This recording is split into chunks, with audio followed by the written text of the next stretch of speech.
Yo, yo, yo, yo, yo. Welcome back to another episode of House of Lighted Sports Podcast. My name is Dwayne. Here with my guys, Joe, Smooth. Chubbs will be here a little bit later. Leighton will be here a little bit later. We ain't been on in a while, man. Some of the fellas were under the weather in the past week, so weren't able to record. So we are glad to be back. Glad to be back. Make sure you guys like, comment, subscribe. There will be some new social medias going around. Our algorithm kind of died a little bit, so we got to revamp, redo some things. So probably will see us doing some new social medias. I'll announce that at the beginning of next episode. But got a full slate. Got NBA All-Star, Bron being a bad leader. A lot of things have gone down since we've been here. So, fellas, how are we doing? How's everything been since we last been out? A lot has happened, man. A lot has happened. Some things that I'm happy about, some things that I'm not. But let's get into it, man. I'm ready. Yeah, glad to be back. A lot of stuff going on in both NBA and NFL. Got people dropping 70 points. Yeah. It's like defense is non-existent nowadays. Or they just that good. That's what I'm mad about. No. Or they're just that good. You know, see Patrick Milhomme. It's not like random people. If it was like Mikal Bridges dropping 70 out of Karl Anthony Towns. Karl Anthony Towns scored 62 points. He's capable of when Karl Anthony Towns came in the league and like he was balling, we were like, yo, he's capable of dropping 60. Somebody let him. Okay, exactly. So yeah, that's what I'm mad about. Let him. But he didn't even win that game. So, and he cost them the game by trying to score more points. But it was the anniversary of Kobe, so you know how they had to do it, man. Respect to a legend. Respect to a legend. Let's start there. Yeah. Let's start with the scoring outburst. 61 by D-Book, 62 by Karl Anthony Towns, 73 by Luka, 51 by Tyrese Maxey last night. Yeah, how are we feeling about these outbursts? And more importantly, what does it mean about these NBA outburst scoring when you don't win the game? Are those the definition of empty calorie stats? It means nothing. It's the same as we talk about Dak having 350 yards, 3 touchdowns, and he loses fucking 35-28. Like it's the same thing. You it doesn't matter how many points you put up. If you don't win the game, it does not matter because the goal of the game is to win. So if you don't win, like you said, it's empty calorie stats. So Towns 60 don't count. I mean, you can say you dropped it, but you still lost the game off of you. They lost the game on he got blocked. So it was that's how I feel about it, man. Empty calorie stats. I'm not really impressed if you don't win the game. Now, if you win the game, because all the high scoring games that we see on the records, they won. I think they won. I think they won. I can't count for Wilt Chamberlain. Because we still haven't seen Wilt Chamberlain 100-point game. We seen Wilt Chamberlain about to fight Bill Russell, but we ain't seen Wilt Chamberlain about the 100-point game. So where is the footage? We gotta find the footage. But so far, to me, Kobe got the highest scoring game ever. So, and he won. And he won that game. So you gotta win, man. You gotta win. It gotta mean something. I agree. I mean, I think it's impressive, regardless, win or lose. I do think it's more meaningful if they do win. But I think, like, just most recently, all these guys scoring all these points lately, just defense in general in the NBA just been kind of crazy. You got teams scoring 150, 160. You know what I'm saying? The plus minus for games are like 300 points, which is crazy. The over-unders. I'm exaggerating, but I just feel like anybody can do it. And that's why we've seen it a lot more lately. Come on. we're not gonna say anybody can. Ricky Rubio dropped 60 points before, so let's Not not. in, well, that was a while ago, though. You You know, know, that was Ricky recently. 60 points. I mean, I feel like not anybody, but you know what I mean. Like basketball players, you know, it's different than football. You know what I'm saying? Like basketball players, as an individual player, the point of the game for any basketball player, big 1 through 5, is to put the ball in the hoop. You know what I'm saying? Ever since they've been growing up, you know, people do it more efficiently than others, obviously. But I say all that to say, impressive, more impressive if you do win. I wouldn't call them empty calorie because you still those numbers are still going to be recorded in history. Like somebody dropping 70 points, 60 something points. Like, But Cat literally lost his team the game trying to hunt. they kept feeding him. That's their fault. Like, you know what I'm saying? I think they kept feeding him. Even Anthony Edwards said, you know, it got to a point where they just wanted to see him score. That's not winning basketball. You know what I'm saying? If they wanted to win, they could have not iced them out, but, you know, played a little bit more team basketball. But, you know, that's like once in a blue moon type of performance. So you don't want to, you know, let that pass by. So, I mean, I understand why, you know, that happened. But, you know, it's impressive. I will say it's impressive. But winning the game and doing that is more, you know, more impressive. So I do agree with you, though. What about you, Wayne? What do you think? I mean, I think the scoring outbursts are good for the game of basketball just because it's good for the game of basketball, like scoring more, and it kind of speaks to the talent that's in the NBA. I laugh at, you know, D-Book because when he scored his points, he loses. Every time he scored his points, he lost. And that's why I always say I'll take Donovan Mitchell any day because when Donovan Mitchell dropped to 70 last year, they won. Luka dropped to 60 last year, they won. Karl Anthony Towns, Booker, L, right? Booker they were just losing the whole time. That's just him. Right. Anthony Towns, they was winning, and then he just started trying to force everything. So that's trash, Anthony Towns. But as far as what Luka did, more importantly, I think it was more impressive than Kobe's 81. For the simple fact, his field goal percentage was crazy. You scored 73 on 77 field goal percentage. It's wild. And he was supposed to break Kobe shit. The Hawks started hating once he got to 66. So what? They were supposed to let him get the 80? They wasn't supposed to let him get to the 66 in the first place. Why would he get to 66? Then now we want to start double teaming and making him time. It's time. That's it. They might as well have just let him do that. Bro. No. Once he scored 4, Joey, he had 40 at the half. After halftime, that's when you're supposed to do that. What was the score of the game? It was a close game. Exactly. So if this man is going on, he got 66. I'm trying to win the game. What you think I'm gonna do? I'm gonna double team him. I'm just mad they did it at the end, bro. They wait till the fourth quarter to start double teaming him. It's crazy. Yeah, you can't let them know your next move. No, they were doubling him. They were double teaming him 94 feet, bro. If he was real, he would have had 70 in the third quarter, bro. He would have. If he was real, he would have broke the record. If Luka was with real. the double team, because Kobe was shooting over double teams. Kobe wasn't getting double team 94 feet up the court. Kobe was shooting over double teams. He wasn't getting double team 94 feet over the. It don't matter. Kobe was shooting over double teams. Kobe wasn't shooting over double teams from half court, Joey. Don't do that. Kobe was shooting. He got down the court. He did his spin move, boom, boom, boom. Might split the double team, get the dunk, or he was doing a spin fade, getting. Sorry, we forgot Joel Embiid 70 by the way. Joel Embiid did draw 70. He got the dub. Oh yeah, he did snap. That same day.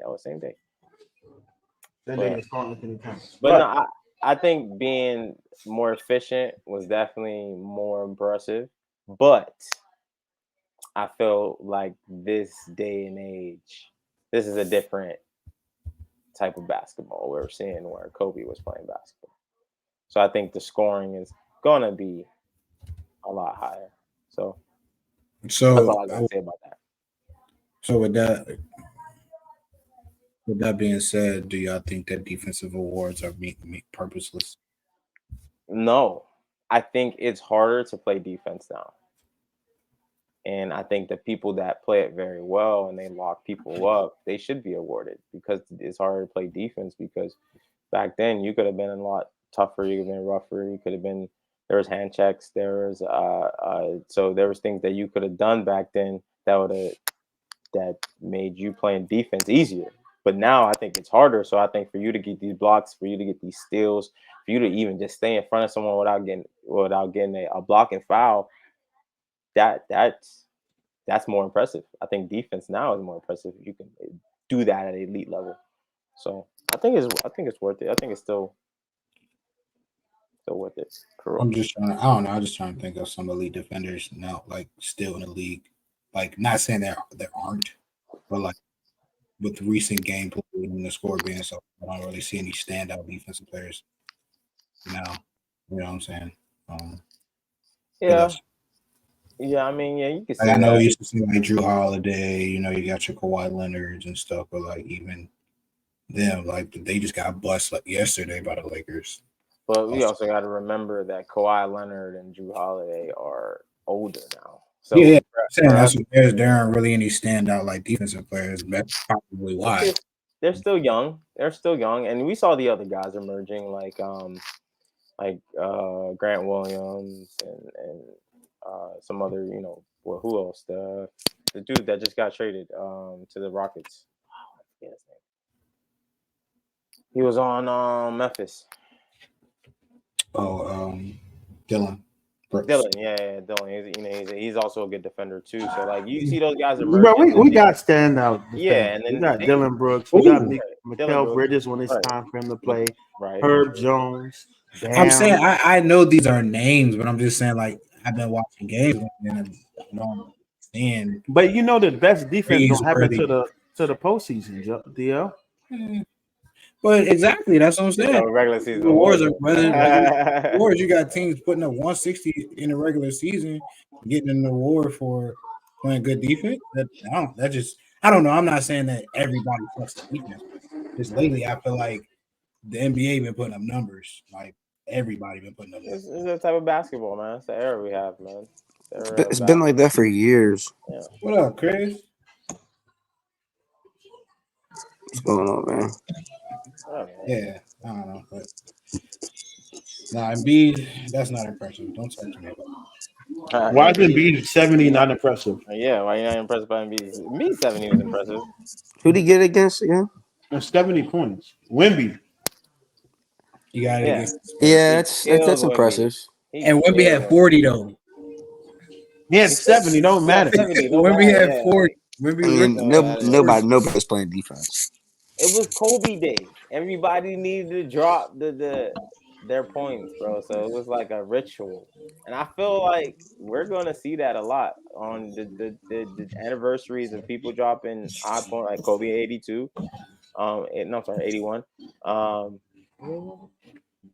in other words, they let them do it. Hey, so Joey and everybody, speaking about Kobe, I put out in the chat that I was right about Cam Whitmore. Evidently, that 3-game span that he had like 20 points with only like 18 minutes or whatever, something crazy. Only ever player to do that in NBA history was Kobe Bryant. So he just accomplished something that was crazy. Well, I mean, when you say he was lit, I mean, I believed you, bro. I was like, yeah, he's gonna be nice. I never thought he should have dropped that far, in the draft. I was like, yeah, he's gonna be good. But you know, sometimes with the NBA, man, you gotta let them like.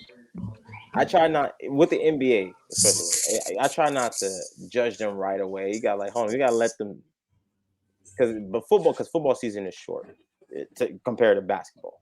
You know, there's less games, obviously, but basketball, I feel like you gotta let them kind of get into it. And basketball is a lot faster, a lot quicker.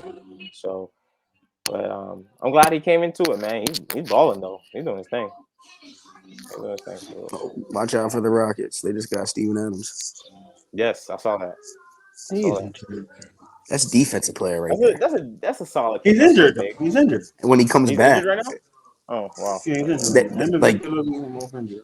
He'll be back, and then you either have him in or Alfred. That's tough. I'm keeping him going in 3%. I mean, they're both nice. But all right, so that's about a scoring outburst. I do want to get to NBA All-Star. So the teams were announced. So I just want to get the teams together here, and I want to get your guys' thoughts on who were snubs, who you think didn't deserve to be in there. We'll figure this out. All right. So NBA All-Star team was announced. We get the roster for you guys. So in the East, I'm sharing screens. We got the food.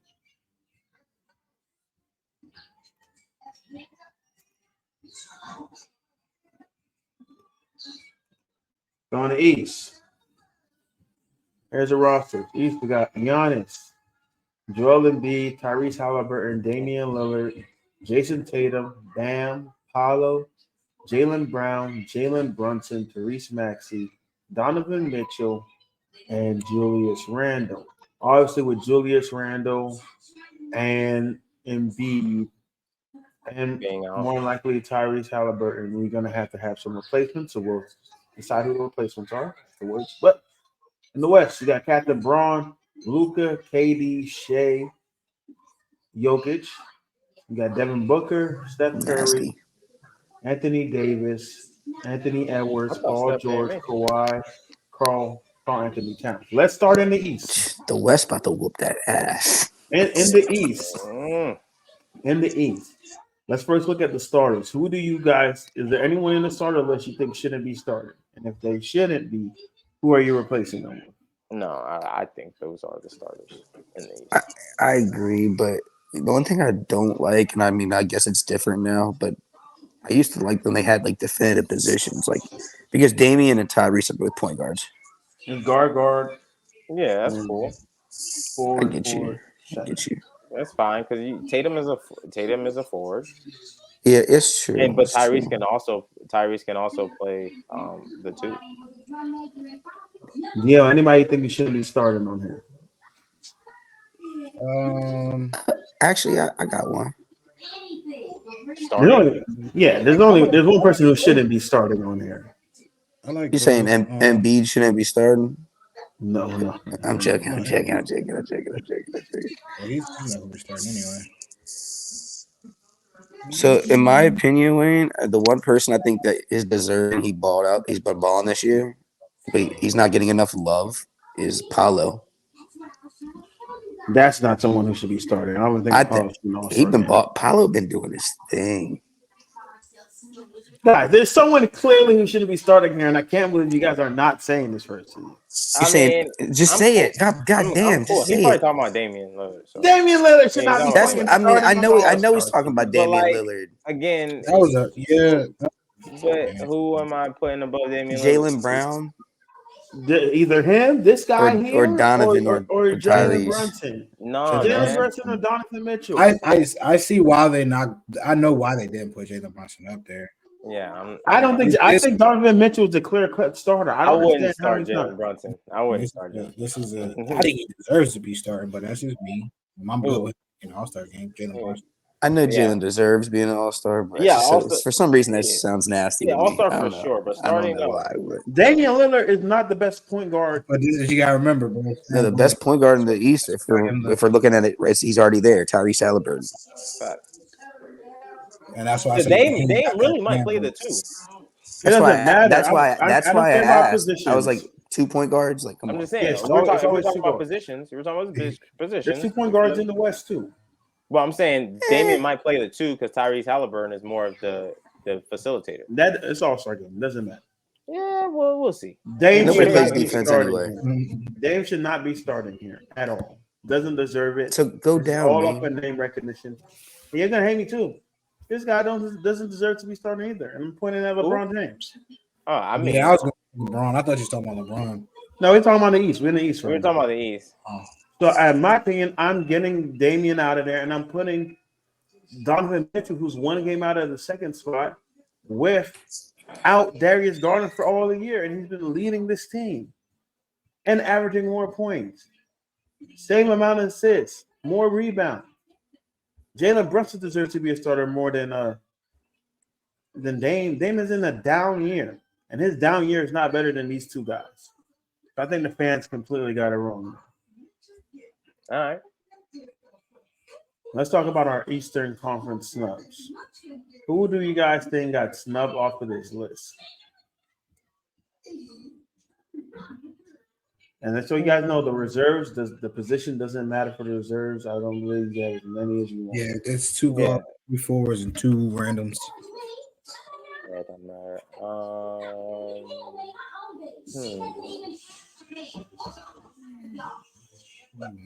I don't know, man. I'm not sure. Maybe Trey. Trae Young is definitely more deserving than Pollard. I'm sorry. Man, after Jalen Brown, Then who? I would say Trey. Then Pollard. Trae Young. Crazy. Trae Young's averaging 27 and 10. What are we talking about right now? He always does that. Let's be real. Like, he always averaging that, though. And so, like, that's what he averages. That's not what he averages in the league. So, But it was him. It was him or Brunson. What you say? It was going to be him or Brunson. Yeah, I would. I don't know if I remove Paulo for Trey. I would have not. I would remove Jalen Brunson. I would, but I think Jalen Brunson also deserves it. So here's the thing: you can remove a Nick. It doesn't have to be Jalen Brunson. No, Julius Randle can leave too. Right. He can. I think he's the most overrated player. For him getting all these All-Star. Okay, but like it's like empty buckets. Like, what do they do? No. Don't say that. It's not. I don't know. Julius, they're like on a winning streak right now. Like, they're going crazy. Won in the last 10 games. Yeah, bro. Like, he's averaging 23 and 9. You're true. Yeah, what are we talking about? I just don't believe in him. That's what it is. I just don't believe in him. I can't believe. See, that's what I can't believe. Julius Randle and Ballin in the same fucking sentence. He's been shooting a lot more threes, man. Yeah. And it's just like, and he's hitting some of them though. And I feel like they're like, as a young team, they're all into like their roles and yeah, 1A and 1B. Remember, but this is the thing about how I feel about the Knicks. So the thing I feel about the Knicks is that they're never going to be good. It doesn't matter how good of how many good players he has. They're never going to. I don't see them ever going to the Eastern Conference Finals. So you think they're like the Browns? Yeah. Like, no matter what they have, you don't see them. Doesn't matter how good they are in the regular season. Doesn't matter when it gets to the playoffs. They have a good roster. It don't matter. It don't matter. It's not gonna be good. No. So I need New York fans to slow down. Okay. Historic team, but it don't matter. It don't matter. I don't remember the last time when the Knicks won something. I don't. Melo took them to something, right? Didn't they go to Eastern Conference? Melo didn't win anything. They didn't. I swear, did they not go to Eastern Conference one year? No, Melo didn't win anything, man. No, they went to Patrick Ewing. That's last time they were nice. You know how long ago that was? A while. That's a while. We need to stop talking about them. Yeah, so Western Conference. Like, yeah, Wayne's gone, but we got Jokic, I'm Bron, I'm gonna let you. For everybody that knows, you already know who's gonna replace LeBron for Wayne. He's gonna put Anthony Edwards. Yeah, he's right there on the screen. Anthony Edwards, I believe Anthony Edwards deserves to be a starter, but when you look at his numbers, it doesn't look so great. But the team is also doing well. So I'm surprised LeBron is a captain. It's probably because he's a forward. Like, no, he's a he picked his team. Like that means he has a. That's just popularity. I'm saying, like, but the reason why Ant is probably not there is because Ant is classified as a guard, and then you got Luka and Shai, Shai is going for MVP right now. So yeah. And there's 2 forwards in the center, or whatever you want to call it. That's cool. So that's probably why Anthony's not there and LeBron is. Honestly, you think LeBron's gonna pick his team and not start? LeBron gonna start. He's gonna be. Like, LeBron gonna start NBA captain as long as he's in the league, unless he. Yeah, there's no way LeBron is not starting on the team he just played. This is what 20 consecutive. Man, I don't know, man. That man, He's 39 years old. That's all I know.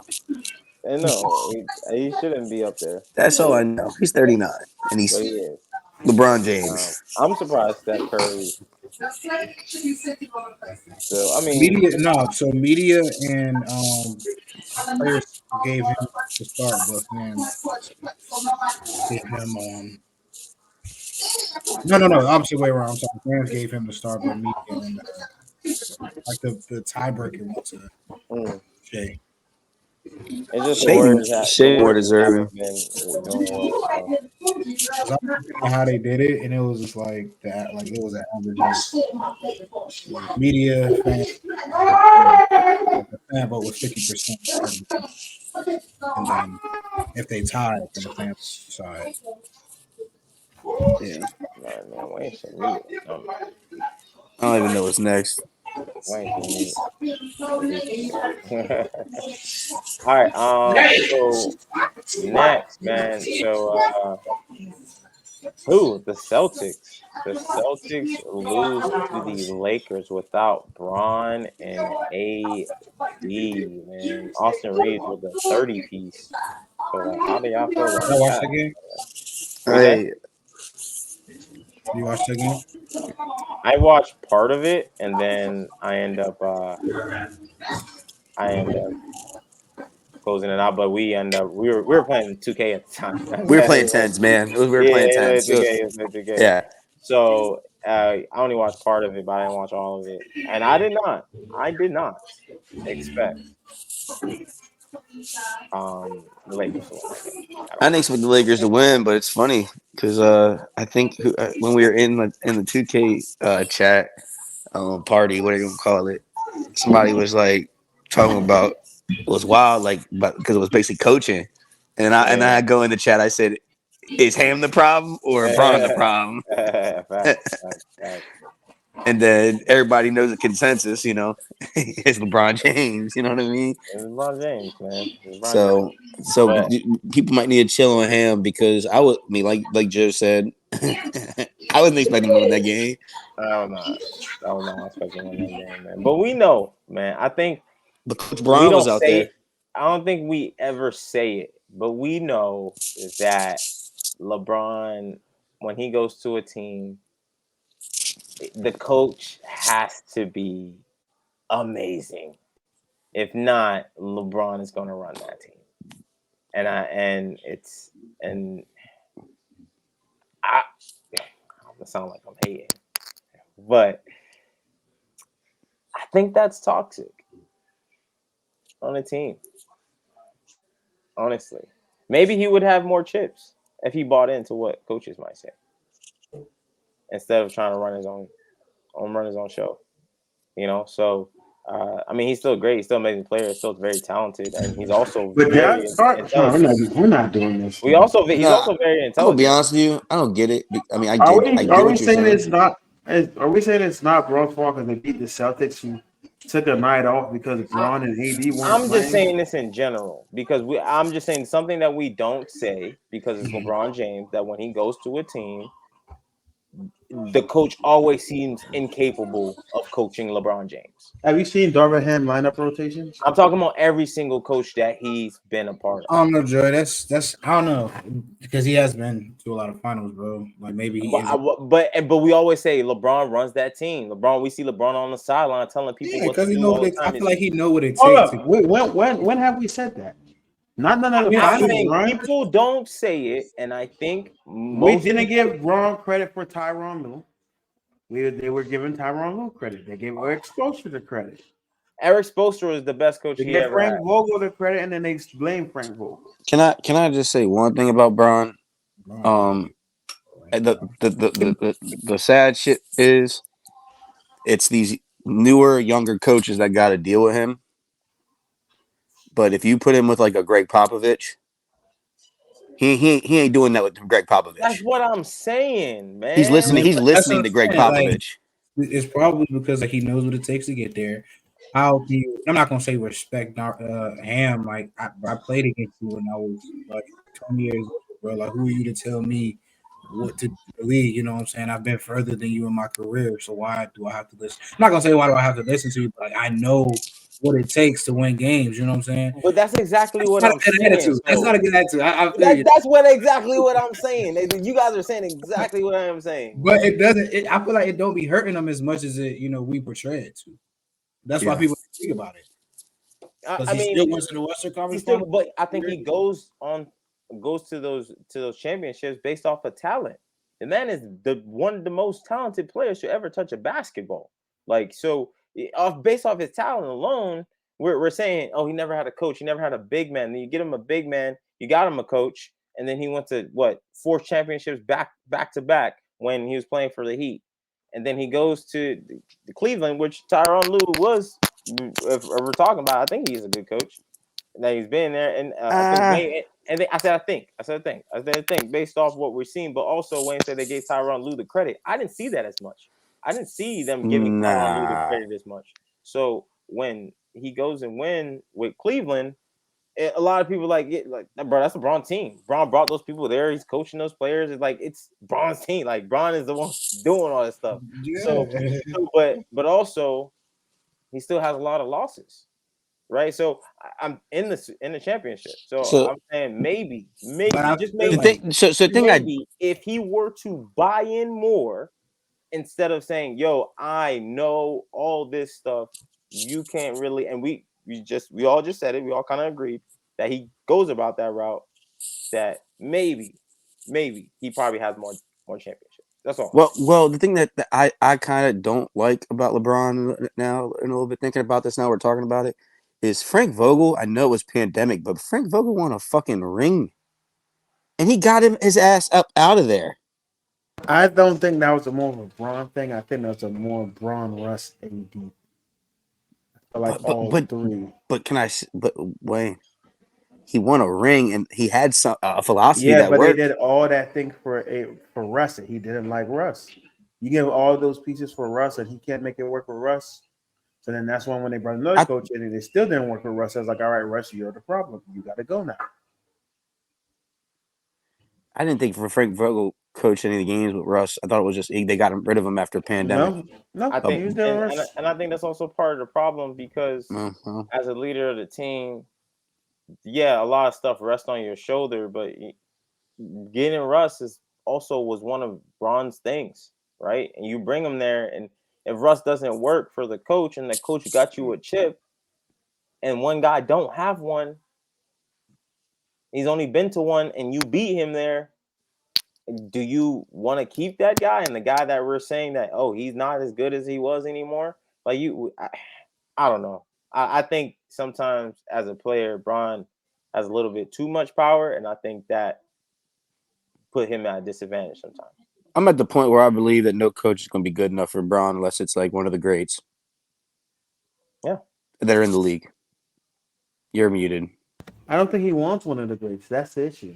Because he wants control. Bro, what? Bron retire and coach a team, bro. Yeah. Coach a team. Either or.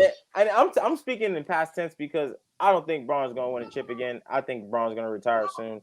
So I'm just speaking like LeBron going to retire in 2026, bro. Just looking at his career, I just felt like maybe if he would have bought him more, he would get more chips. And probably a team would have looked better. You got a good 3 more years in him. All right, man. Let's talk about New York Knicks, man. They are on a 10-game winning streak now, right? Correct? Yeah. 10 game. No, 9. 9-game win streak. 9-1 in the last 10. 9-1 in the last 10 since the OG Anunoby trade. I've been beating some good teams alongside of that as well. So my question for you guys: are the Knicks legit, or are they a fraudulent contender? We talked a little bit about it. We talked a little bit about it already when you were dealing with stuff. Damn. All right. A little bit. It wasn't about the streak, but it was about kind of what you ended with on that part of that question. We just said if we had an equivalent of an NFL team to the NBA for them, it's the Cleveland Browns. Like Joe said, You can have the greatest roster, but when you get to that postseason, basically, you ain't gonna do shit. I ain't gonna do anything, man. Nobody really believes in you. So they're the Cowboys then. Well, but the Browns are that way too. Yeah, The Browns have been really good. The Cowboys, no, I'm not gonna say the Cowboys because the Cowboys have been good for a while. They just don't win. The Knicks actually sucked for a while. So they're the Detroit Knicks are in Lions. the playoffs 3. No, they're out of the Browns. last. Detroit Lions. They're the Browns. They're the Browns. No, they're not. They're the Browns, bro. They're the Browns. They just if you really want to talk about it, they really just got good in the last 5 years. Yeah. They're not So, gonna like- lose. They're not gonna lose first round, no, bro. It depends who they play. It's all matchups. Depends who they play. I don't ever. They're not losing first round. I don't ever see the Knicks. Unless they play the top Heat. seed. Unless they play the Heat. That's the only team I can Okay. do. With the Heat, bro. Here you go with the Heat, bro. The Heat look trash, bro. We I do don't look want bad. to talk about them, bro. Y'all We're gonna talk trash. about them next. Don't worry. We do look That bad. look We look trash, bad. We look bro. bad. We just made that trade, but we'll get to them. But the Celtics beat y'all by Knicks like 30. in the next 5 years, I do not see the Knicks going to the Eastern Conference Finals ever. You say you ain't gonna win shit. You never gonna mount the shit. You ain't even gonna be shit. If they make it, man, it's all right. Knicks fan can come kill me, but nah. I don't think that. No, I understand it. I still think they have a chance to go to the Eastern Conference Finals.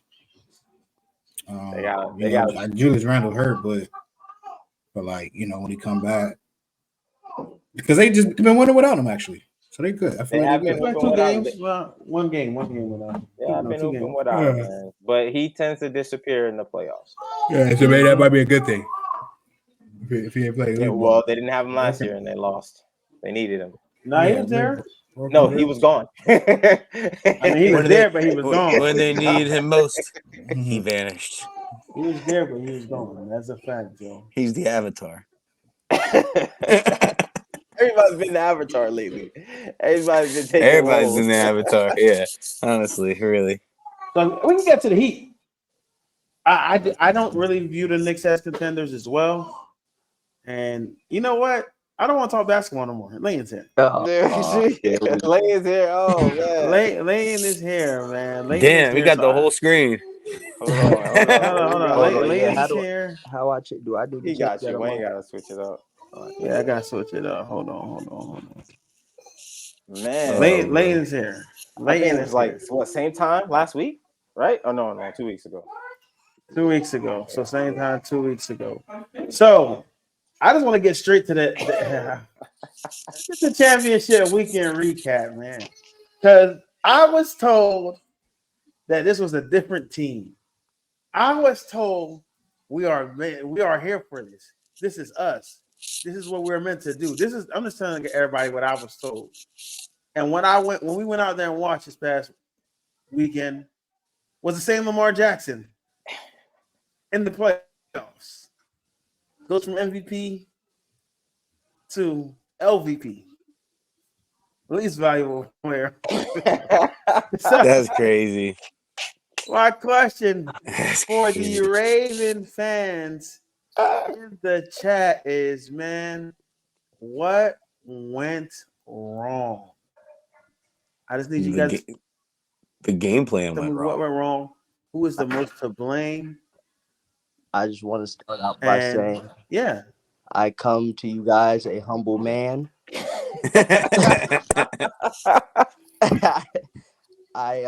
There's a lot of blame to go around, but we shit the bed. We shit the bed bad. so it wasn't the refs, Layton. The refs Nah, weren't the reasons why you guys man. lost the game. Man, we shit the bed. We to be a number 1 seed 2 times in 5 years and to have nothing to show for it is despicable. I'm still trying to find words for what happened, but I just want to apologize. And I told people to bang the Ravens money line. I might have lost people some money, and I am humbled That's funny. That's for the funny. moment. I think I went back to listen to the episode today, and I just found it very hilarious that someone on this pod said the Ravens were going to score 34 points. That was the craziest thing to me. Instead of 34, they scored 10. So I want to hear from the guy who predicted that. Chubbs, tell me what went wrong. Tell me what went wrong. I was wrong. With Ravens ball. First of all, but I think the game plan went completely wrong. You saw what the Bills did the previous week to that rushing defense. They put up 183. And we only ran the ball 6 times all game. And 2 of the rushing attacks that we did do, Gus Edwards took it for 15, and I believe Lamar had 21. And then we stopped going to it for some unknown reason. It's like we were playing like we were down by 2 touchdowns, 3 touchdowns the whole game. Like, it was only a touchdown majority of the second half. I mean, well, the third quarter going into the fourth quarter. You're telling me, because I watched the press conference today, because the end of the year press conference, and Hardball was hardball. I'm really getting tired of hardball. He said game plan going into the game was run the ball, run the ball, run the ball. And I was like, what? So I watched the game, and that's not what the fuck we were trying to do. And he said something really crazy where he told Monken about running the ball, and they kind of tried to deflect it to Lamar. And I was like, oh, you're trying to blame Lamar now for changing the play. Instead of you're the head coach of the football team. That's the offensive coordinator. Yeah, he played bad. Lamar played bad. Shit the bed, like Layden said. But Lamar took blame because he's a leader. You guys are the head football coach and the offensive coordinator. Take some fucking accountability. You are muted, Mr. What if it's true that Lamar was changing the plays at the line? Even if it was true, Wayne, if it was a run play that the line was ready for a run play and they checked into a pass, for one, there's multiple times in the game where I saw a drop back, and like I told Joey agreed. There was constant pressure from the jump. Like, I know he played bad, but he also had people in his face 9 times out of 10 if we did 10 plays. No, we're not doing that. We're not doing that. If the pressure was in his face, Joey, did I say he was bad? Didn't I say he was bad? Yeah. No. I literally say he was bad. Was but always in his face 9 times. Was it not? That's bullshit.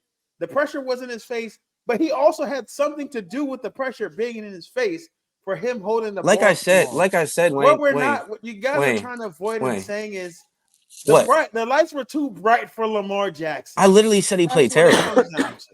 Lights were too bright. We're trying to blame. We're not doing that. We're not doing that. We're trying to blame John Harbaugh. We're trying to blame the referees for the you are a narrative king. Too bright for Lamar. Fucking narrative Jackson. king. That is the truth. That's your narrative. Too bright for him. We saw Lamar not run. Todd Monken did not tell Lamar when he's in the pocket for 3 seconds, the defense has his back turned to him to not run the ball. I don't believe John Harbaugh told him that, and I don't think Todd Monken told him that. There's no way you're going to get me to believe that. The lights are too bright. He got shook. That's your narrative. We're not going to. Narrative is true. The proof is in the pudding. And next time you ask me to tell my shit and you just cut me completely off. Oh, sorry. Go ahead. No. I'm done. I'm done. I'm done. That was bringing on the cape. I'm done because you put your cape out of your closet right now. Wayne, you're capping so hard because I literally said he played fucking terrible. I'm sorry. Did I not say he played terrible? I can't assess what. Can I not assess what happened? No, stop. Can I not? Hey, you said you weren't gonna cut me off. I'm sorry. Can I not assess what happened in the fucking game? Was Chris Jones not in the backfield a ton of times in the game? Did Lamar not get strip sacked because Ronnie Stanley has one of the worst pass protections? I don't care, Wayne. It was still. Bro, it was still a part of the game, was it not? Was the strip sack Ronnie Stanley's fault? This is the last time I'm going to cut you off. And this is the last time I'm going to ask you this one question. No, you can't answer my question with a question. Answer my question. I am now. Leighton, was the strip sack Ronnie Stanley's fault? I think it was personally. He got cooked on the play. I say we needed one more sec. Like that's what I'm saying. But it's Lamar's fault. And the thing that's sick, Layden, this guy up here, wherever he is, talked all that shit about Lamar running. So Lamar stays in the pocket trying to get the ball out. Now he needs to run. Yeah, and I know at fucking hypocrite.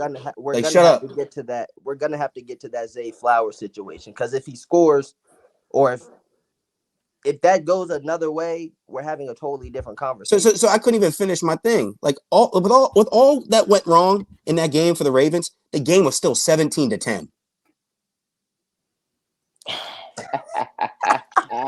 Your Honor, I say Exhibit A. I want us to count the seconds Lamar has in the backfield. Let's go. We'll see. This is hilarious. Oh, you guys are so lucky. I'm gonna wait for it to load, but we're gonna go back. We're gonna go back where we're at to continue. Because as soon as it loads, I'm on y'all ass. So no, I'm actually kind of done because with all that happened, again, 17-10 ball game. Yeah. Right. You guys, hats off to Spagnuolo. That defense balled out. Balled out. Where we at? So what's the play? Get back to the play. 1 on 1st and 10. Stepped up. That sounds like 3-4 seconds right there. 4 seconds is too long to hold the ball in NFL. He stepped up in the pocket to throw the football, and he got hit. Hey, who's capping, Joe? Who's capping? Who is capping? 4 seconds is too long in the NFL. Long in the NFL to hold the ball. Yes, it is. To throw the ball downfield? Well, it's 4 seconds. This is one thing. If you watch that play, he rolls out to the right, come back to his left, and steps up to the pocket. Thank you. So I mean, two things are true. It could have been like, hey, why if you roll out to the right, you should not go back to your left. On 1st and 10. You should not do that. But also, Ronnie Stanley pulled the block. He did get this. That was fast. The truth is, he got cooked. Thank you. The truth is, Joey, when Lamar's not running and he's trying to sit in the pocket, he has terrible pocket presence. I've watched him versus the Steelers all the time. If he doesn't decide to run, his pocket presence. You know what's terrible about that take, Wayne? You're saying that that first touchdown was pocket presence. What are you talking about? We all can agree. He broke a sack. It's not pocket presence. He just broke a sack. And then he wrote what? Okay. But we all can agree. Pocket presence is breaking a sack. We all can agree that Lamar Jackson is better outside the pocket. Is that not true? On 1st and 10. but people talk all this nonsense about him needing to stay in the pocket. But hey, we get that. He needs to prove people wrong, right? This is the thing. I'll go on my take, but I rather praise the Chiefs more because they actually played a great defensive game. Right, and they did. They were really strapping. Like people were barely open, and when they were open, it was a mistake or a misassignment. But that pass to Zay Flowers, I mean, that was amazing too. But Chiefs balled out. They did what they had to do. In the first half, the defense barely showed up, but they did enough to just allow only 14 points for the Kansas City Chiefs, which is pretty good. But I give it to the Chiefs for Milhomme's first 2 drives, classic. Just go down the field, score. Go down the field, score. But now the defense shows up second half, only allowed 3 points. That's when you need your offense to score. I said this all year, and Chubbs was right. Game planning all year. You're in the red zone. And I said this on the last part when we were talking. When they were messing up in the beginning of the season, they were passing the ball at least 40 yards going into the touchdown. We know you guys have the number 1 rushing offense in the league. Why are we running play action? Why are we passing the ball? Run the damn ball. I'm trying to figure out why the fuck we signed Dalvin Cook for. If you have to run with Dalvin, why are you not running? I'm trying to figure that out. He only ran the ball like 3 times. It was blowing Hey, my mind. what did Chubbs tell me? Mark my words, Dalvin Cook's gonna make a big Bro, play. I thought he would. Words Why were not sign him? marked. Words were Why not sign marked him? at all. It blew my mind, man. And but we do have to talk about Lamar. Yes, the offensive line did not help. A lot of pressure in your face. But when we don't give that same grace to Patrick Mahomes, right? When Patrick, because we look at, we put those two guys in the same realm, right? The two guys that we think are very unstoppable, and you always have the game plan against this person. When Patrick I told Mahomes, you guys this motherfucker wasn't unstoppable. hold on. When Patrick Mahomes is under fire, he's getting smacked by the when he lost to the Buccaneers. That defense was destroying him, killing him. He was getting smacked, ball hitting people right in their chest, and they can't catch the ball. So, and we did not give him grace. We did not give him grace. We always say, hey, well, he lost to the GOAT, he lost to Brady, blah, blah, blah. He's probably not going to do this part. But, and then he goes on, he loses Tyreek Hill, and he goes and wins the championship, and he goes back to another championship. So I think we just have to keep it consistent when we talk about Lamar. When we talk about Lamar, we expect greatness. And if you are going all season saying, oh, I don't care if I'm going to run the ball and that's going to win me a game, I don't want to hear, oh, you guys told us to stay in the pocket. No, I don't want to hear that. Stick to your game plan, run the ball, and score. I don't want to hear, oh, you guys say, oh, he needs to pass the ball more. He needs to sit in the pocket. Like, no, if you are saying to that credit, and hold on. If you're saying all season, we're going to run the ball because it works, and we're going to run the ball because this and that, don't use that as a crutch to be like, oh, you guys want him to pass the ball more, so he needs to sit. No, like, stick to the game plan, win the game. And that's what I was really disappointed in. You can't win a game having 3 turnovers. You can't. You can't. So that's what he fell short at, and he needs to. But if we're going to run the ball to win, if we're running the ball to win, and that's what you want to see, and just win games, you don't want to hear people say that. Then I don't want to hear when he does that. Oh, it's a running back. Well, it comes with it, right? Doesn't it comes with the territory when the Miami Dolphins were doing certain things? So, well, this is the only thing you guys do to only do one read, and the one read was working. Because at the end of the day, he's doing one reads. He's a Tyreek Hill merchant. So what? But we're winning games. That's what we're doing. Because at the end of the day, it don't really matter about them stats. It's all about proficiency and winning. Exactly. So, and then every time we said Chubbs. That's all they do is every time we said Chubbs, that's all they do is win the game. That's all they do is run the ball, and you say, "So what? What's your thing? So what? We're winning games. We're the best team in the NFL." So you got to live with the good and bad, man. You just can't go back. You just can't go back on your word and be like, he had to sit in the pocket. No, he played terrible, and it was a big disappointment. Honestly, that's why I said I hope we never are 1 seed again, and we just have to play somewhere else, so we don't have all that fucking pressure. One more thing. Holding under the pressure. One more thing. I don't want to hear about Kyle Hamilton no more.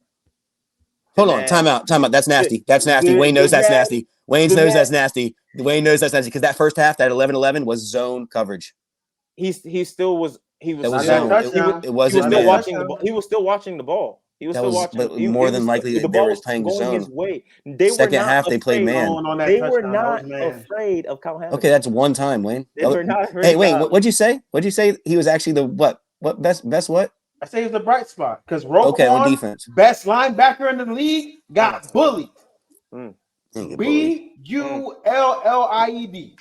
I was watching him. I didn't hear his name often. He had the most tackles on the team, though. He did. He was in on a lot of tackles, but he was on tackles that almost didn't matter. Yeah, it was like Devin Booker's 61 points, empty calorie. A lot of our stars. I said it in the last podcast.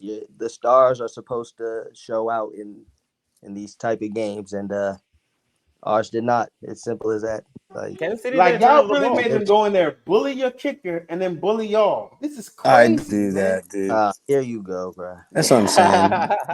They really did bully the kicker. Hey, Lane, he can talk because he has 2 teams. I wish I had 2 teams. Better probabilities. Don't deflect, bro. Just keep basking in this L.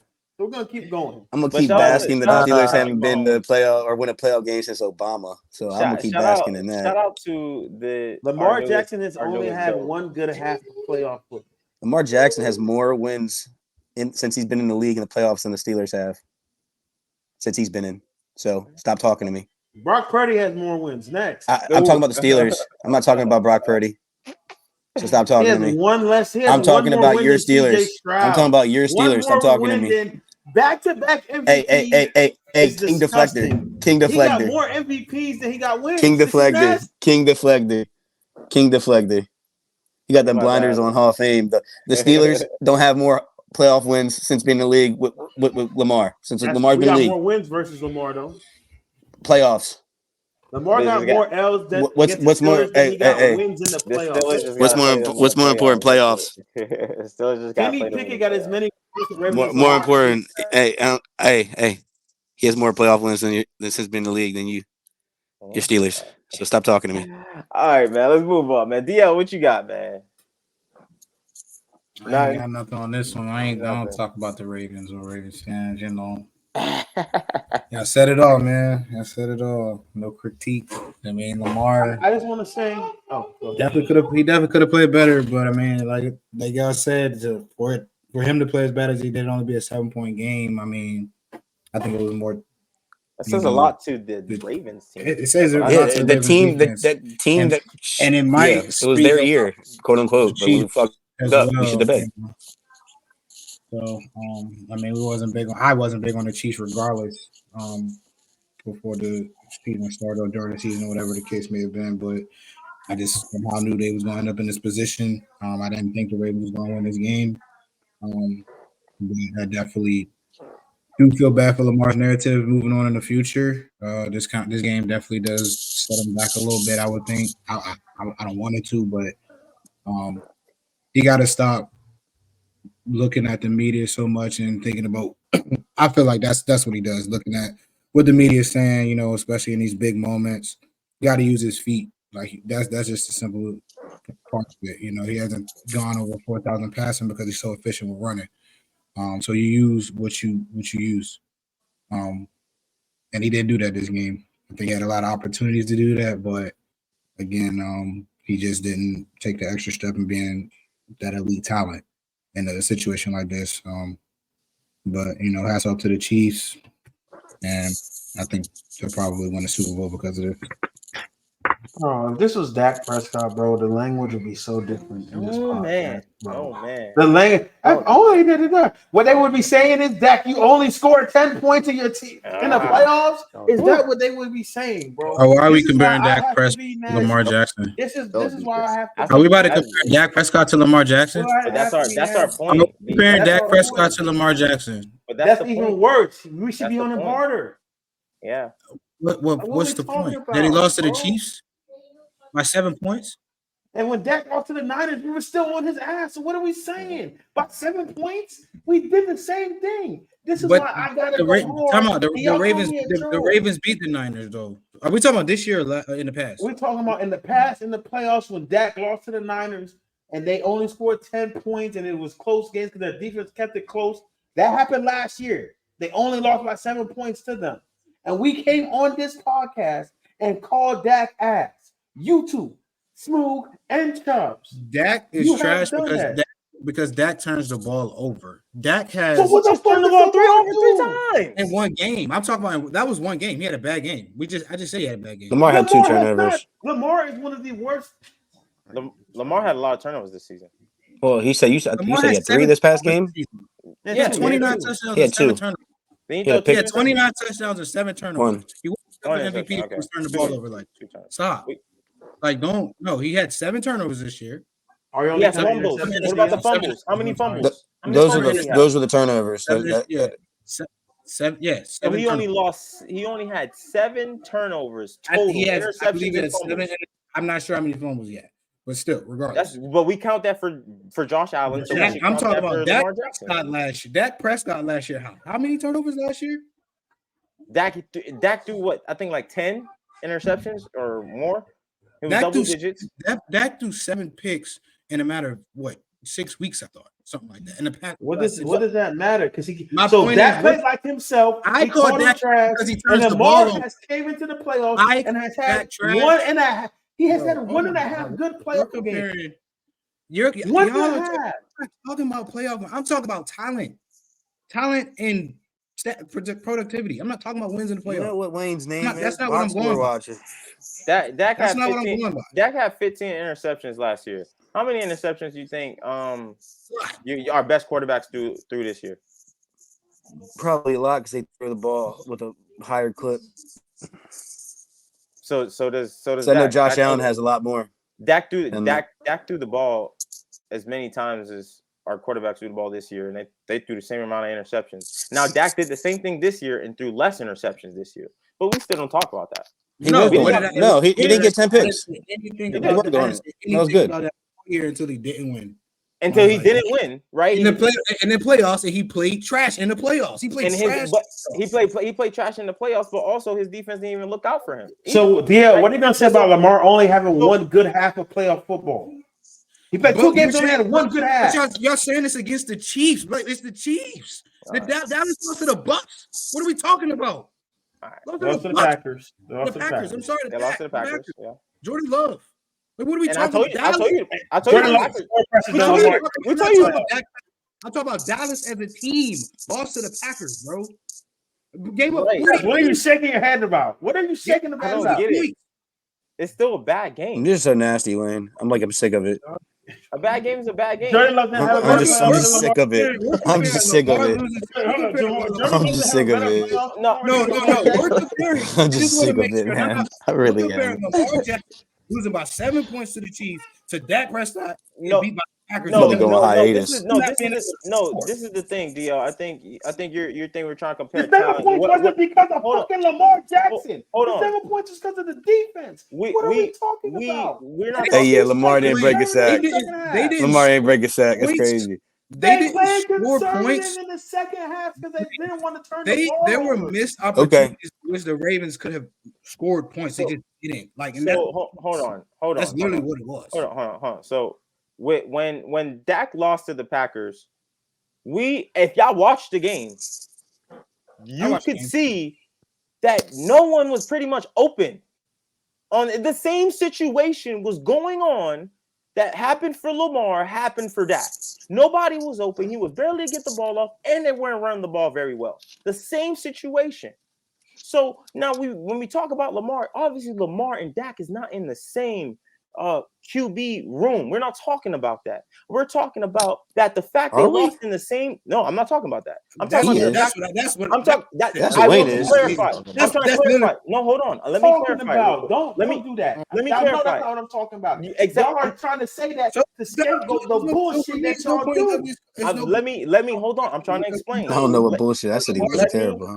Let me explain. Wayne, what pretty much we're saying is that since Lamar, even though we hold Lamar on a higher pedestal and he lost this game in this fashion, we should be coming at him more because he is on a higher pedestal. He was on the better team, the best team in the NFL. And then he happened to only score 10 points after we said they had the best rushing defense. He was throwing the ball better. He had a better season passing the ball. And when he came out and he shit the bed and he had 2 turnovers. One was a strip sack, which I kind of think it was also his fault. I could also blame part of it on the offensive line. And he also threw a pick, throwing the ball into triple coverage. Yeah, that was inexcusable. That was inexcusable. So why? So what Wayne is saying? So what Wayne is saying, and I also agree on. I know he was trying to get a flag, but still, you just can't throw it into the triple coverage. Not being hard on Lamar as we should be because we do, and we hold him at a higher standard. So there is some type of caping that we are doing here because we're not going as hard as. I'm just trying to figure. It doesn't matter if it's the Chiefs. It doesn't matter if it's the Chiefs or we're going versus Patrick Mahomes because at the same time, when Tua not on the same level as Lamar Jackson, when he lost to the Chiefs, he got destroyed. I feel like Lamar is getting destroyed for his performance. Like Lamar is getting, but you're not doing it. They want us to destroy. He's getting torn up against on ESPN. He shit the bed. I said he shit the bed. He played terrible. I don't know how many times we gotta say that. Played way better. There were That's opportunities. bullshit. Y'all want me to sit up here and say Lamar's trash. That's what y'all want me to say. That's what he wants me to do. I want you to say Lamar plays trash. He was bad. He's horrible. I want us to speak the truth. Why would I call him bad or horrible? I want us He was bad. Because there was Lamar He played terrible. If they It's didn't terrible. It's score that terrible. touchdown, And he has two touchdown passes to. that Lamar Jackson is one of the worst playoff performers in QB history. No, so no, far, I'm not doing that that. is true. Whoa, that's Not doing that. Not doing That that. not Not doing what that. performance do we remember from Lamar that we were like, wow, that was amazing? The one that they had the week before. Yeah. Versus- Last week? He had 2 rushing and 2 passing touchdowns. The only quarterback to ever do that. What? Y'all want to talk about strength of team? Y'all want to talk about strength of team? According to Wayne, that's the second coming of the greatest quarterback ever. They want us to create a negative. Was he not? What? Hold on. Yeah. Wayne was not saying that shit about CJ Stroud. Yeah, CJ Stroud's great. CJ Stroud's great. He's going to be a great. What know, does that have to do with Lamar only playing one good fucking half of football versus the Texans? Shut the fuck up. But we know if this was someone else, I'm calling out y'all not keeping the same energy. That's all I'm doing. I'm not calling Lamar Jackson trash. He played a terrible football game. I'm not calling Lamar. So is Dak Prescott trash? Is Dak Prescott trash? He's a good quarterback. Top 12. Is Dak Prescott trash? Because I've heard he's not top 10. Is what I said. So many if he's top 10, he's 10. That's all I'm saying. I have Dak is trash. Yes, Chubbs has also said Dak Prescott is trash. Better year than he had last year. Every time he has a bad performance, that comes out of your mouth.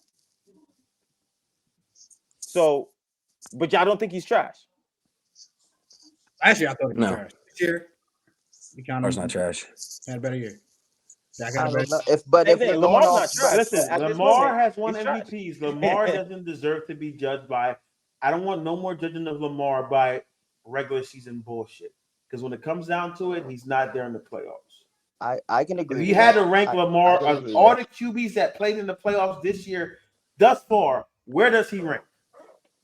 And I'm gonna give you the QBs. Playoff performance, bro. Like that's what you're talking about. So of course he's not good. That's the most important thing. That's what we're talking. That's how you win championships. I get what I'm saying. And when they asked in the playoffs, his quarterback play asked in the playoffs. All right. We got MVPs. The point I'm making is that you're still taking Lamar as your quarterback in a top 5 scenario. That's if I'm trying to win a championship, no. It doesn't matter. Yes, you are. See, hey, you know what's funny, Dio? He says that shit with a little smirk. So stop. Just stop. Just stop, Wayne. Just stop, Wayne. Just stop. Go on to the next topic because you said that shit. You smirked and laughed. Okay, it's fine. It's fine. You have trying to win. There are 5 quarterbacks you're taking over Lamar if you're trying to win a championship. I'm taking Jared Goff in the playoffs. All right, go to next. That might be 6. Dude. Dead ass. Next. That might be 6. We're not doing this no more. If y'all trying to win a championship, y'all picking Embiid? Go next. No. It depends who's my next pick. No. Is it a snake? What's your first? No, is it a snake? No is the right answer. No. Lamar Jackson is Joel Embiid of the NFL. I am taking Embiid. Are you calling do we call Joel Embiid trash? Yeah, he's trash in the playoffs. Oh my god, he's trash in the playoffs. There we go. And that's what I disrespectful to Joel Embiid. They call him Lamar Jackson. Lamar Jackson might be Julius Randle. Just saying. Oh my god, that's terrible. That's nasty. We gotta admit, Joel Embiid is not good in the playoffs. He's always disappeared. He's either hurt, but he's usually hurt. That's why I say that's why he might be Julius Randle. Because Julius Randle don't be hurt, he be there, and it's be ass. Joel, all right, go to this next fucking topic. So Jesus Christ, this is not good, man. Because this is another quarterback we gotta talk about. Yeah, that didn't do well, and he also lost. And a lot of people here were saying, man. So Jared Goff didn't do well. Oh my gosh. Didn't do well. That's crazy. He did. Didn't do well? He didn't do well. Did he do well? They just lost. They just lost. Wait, did he do well to you guys? He did his job, but he did his job. If he did his job, he would have gone to the Super Bowl. Yeah, he did do his job. They just played the 49ers, bro. Oh my. And they were up on as long as you play a good team, you don't have to play the best. I love this caping, bro, because where was my thing is the only thing I'll say is they did sell the game because they were up. Hey, Joey, I did not hear Jordan Love play the 49ers last week. This is crazy to me. I did not hear that at all. Oh, he played the 49ers. I did not hear that at all. I did not hear that about Jordan Love.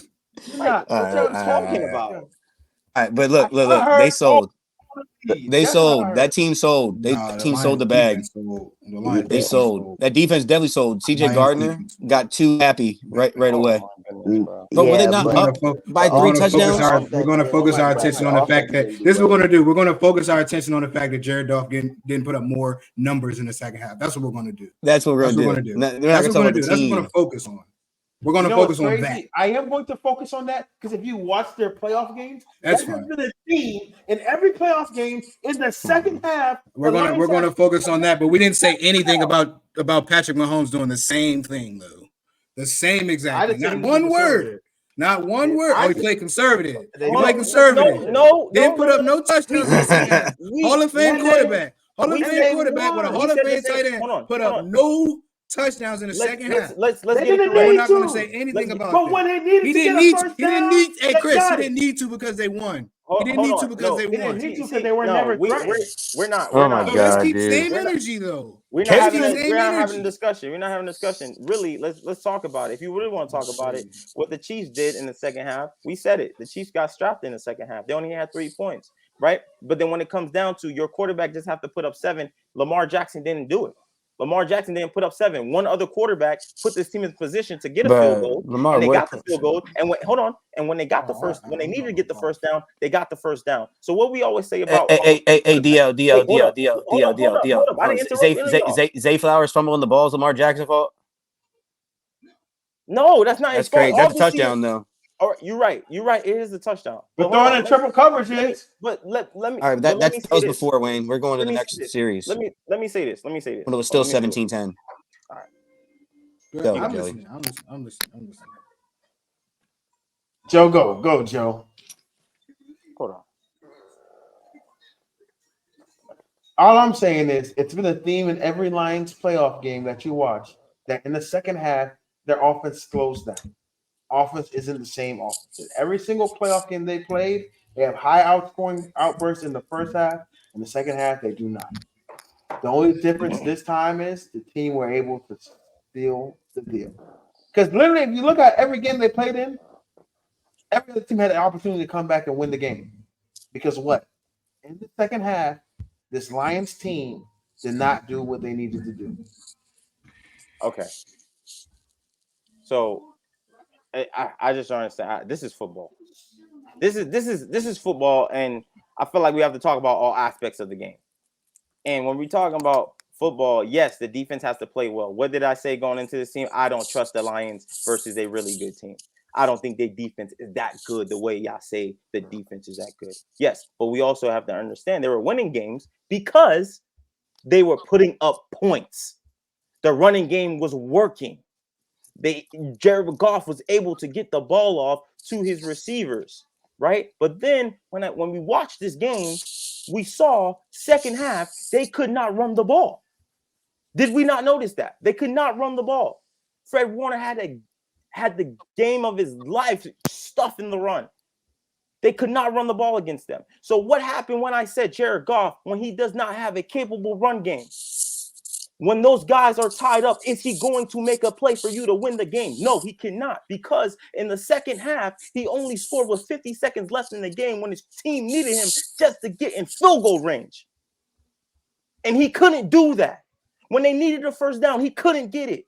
So why are y'all telling me that I can't talk about second half on the offensive side of the ball when his defense is saying, yo, we are bleeding, we need you to help, and they're not helping him? All right, I'm going to cut you off, Joe, because they did get in field goal range. Dan Campbell didn't take the play. Yeah, Dan Campbell did that a couple times. Yeah. Then they lost by 3. But hold on. When they went for it every time this season, yeah, they do it. And we believe in Jared Goff did it. And he got it. All right, I gotta stop you again. No. You can say, yo, it's a playoff game. It's an important game. You got to take the points. You got to take the points. No, I'm not blaming Jared Goff for him not getting it because he put it on the receiver hands and the receiver dropped it. Yeah, no, you're right. You're right. But then I'm not just talking about Jared Goff. I'm also talking about the Lions as a whole, as a team. But Jared Goff is still a part of that. But at the same time, when you're a quarterback and you're supposed to be the field general and you're supposed to be a game manager, you're up 24-7 going into the half. Bro, you lost that game. They should have won. They You lost sold. that game. I blame the coach. I blame Jared. I blame Jahmyr Gibbs fumbling that ball. I blame the entire team. We just can't say, Jared played. No, he played bad in the second half. He played bad. I don't see where the cape is at for him to be like, yo, he did good. He did what he's supposed to do. No, he did not. I mean, He did not. I think if they kick those 2 field goals, they win. I think if the defense gets one stop, they win. Point blank period. And he gets them in that, and he gets them in that situation. I can say the same thing. Jared Goff needed to score a touchdown. If he does that, they win. But the thing is, my point is, Joey, my point is, I understand everything you're saying, even with the Detroit not being the team that you said that I think they are.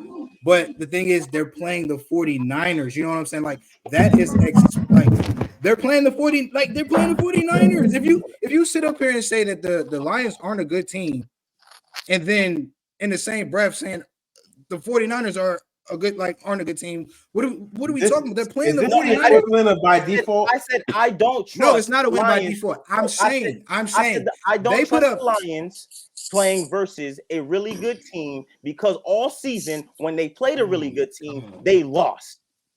That's what I said. That's what I said about the Lions. And then I also came on this podcast and also said that this is the best Lions team I've ever seen in my life. I also said that.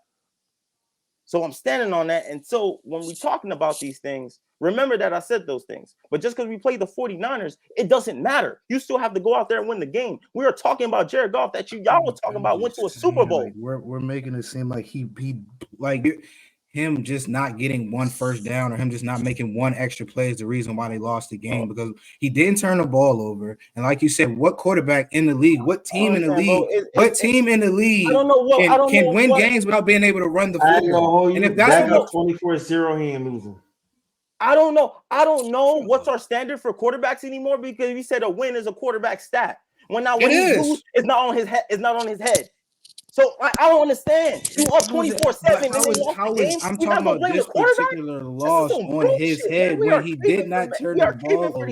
He scored points. And then when it comes down, you're saying he played bad. He got the team in position to kick field goals, and coach didn't kick field goals. You're literally saying he played bad because he didn't score 3 more points, bro. I'm literally saying he played bad because he couldn't put up points on the board in the second half so they could go to the Super Bowl. It's football. Shit happens. Your defense is going to play bad at some point. You don't have the best defense in the league. You have to prepare for that. I'm gonna say one thing, and I'm done talking about it. What did he do? He scored one touchdown in the second half, but 27 points should not be on Jared Goff because that's how many points you scored on that defense. He scored 1 point when it was 50 seconds left. The time was up. Bro, they scored 27 points on that defense in the second half. How's that his fault? I'm not blaming the defense. I get what he's saying. He's saying that Jared Goff has to do a little bit more to get them over that hump of the win. You're the captain. But DL, to that credit, if he does that, and then they don't look. If he does that, Joe and DL and Layton, if he gets him there and they don't kick the field goal, that's his fault. I'm not, bro. I'm just saying he got him in that. He got him in a situation to go up or tie. I feel like they needed to execute on 4th down. That's all I'm saying. Do that. Bro, yeah, bro. They needed to execute. Yeah, I understand what y'all saying.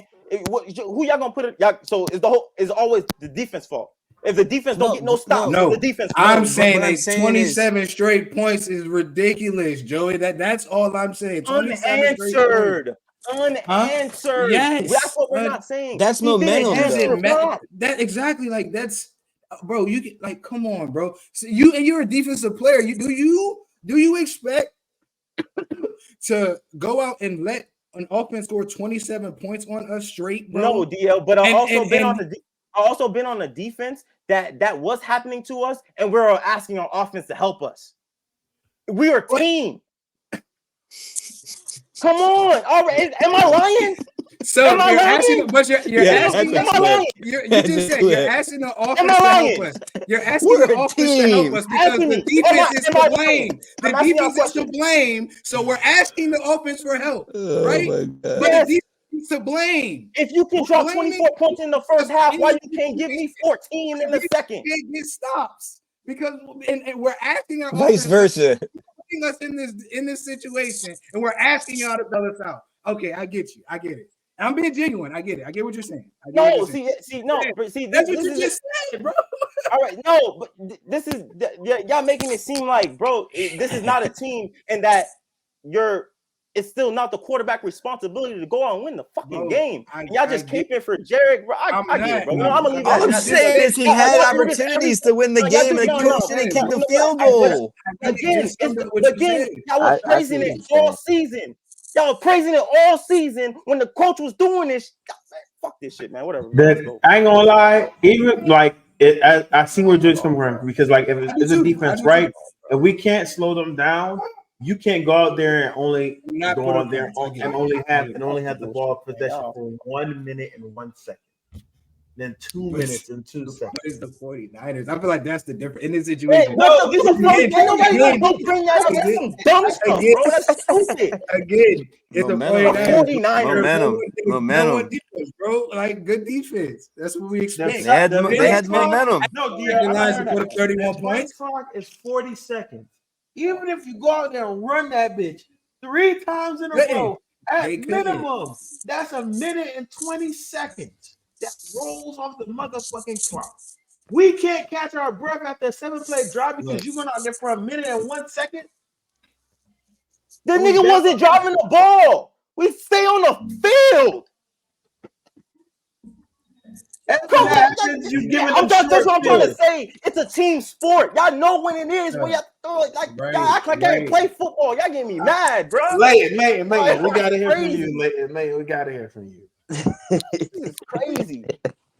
I see what Joe's saying. I don't think that song goes. Nah, the Jared Goff, like this QBR was 59. You said what? This QBR was 59. Bad. That's terrible. Because of how much he threw the ball, bro. He threw the ball 40 times. He was only sacked, bro. He was only sacked twice. I see what you're saying, Joe. He was only sacked twice. He turned the ball over. Like, you know what I'm saying? He didn't, but like, you just what? Like, it's on you. Like I said, the biggest player is supposed to step up. Like, we came into the game. Some people would take Jared Goff over Brock Purdy. Like, Jared Goff was supposed to play better. Like, he didn't. At least in the second half, at least. Like, he needed to do more, I feel like. But like I also see, like, giving up 27 is kind of crazy. Like, it's crazy. Like, now and that's what I'm saying. Like, in all the games, like, there's enough blame to go around, like, on the offense and defensive side of the ball. Like, there were a lot of opportunities missed.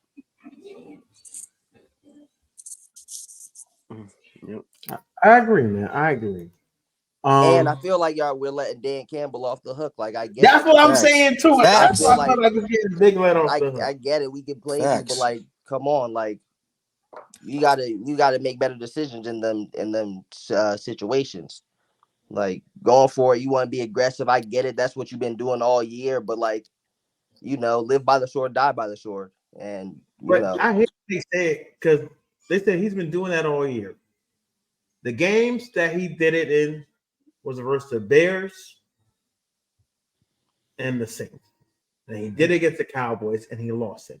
So like he won. He won. Like Dio said, it's the 49ers. It's the Bears and the Saints.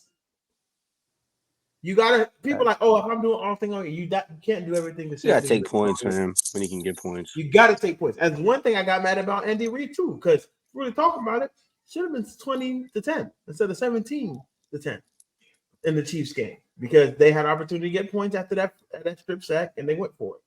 And you just take the points. So that's how I feel. I felt like we were on this Lions topic. Unless Chubbs, you got something you want to say? No, I don't got anything to say. I want to get to all the new head coaches that have gotten hired so far. So we got Dan Quinn just became the head coach of the Commanders.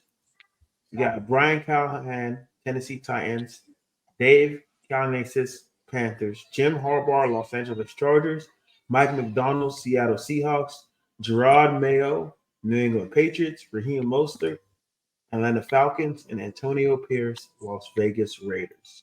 So I want you guys to tell me, who do you think? I want you guys to rank these coaching hirings. Who's the best hiring?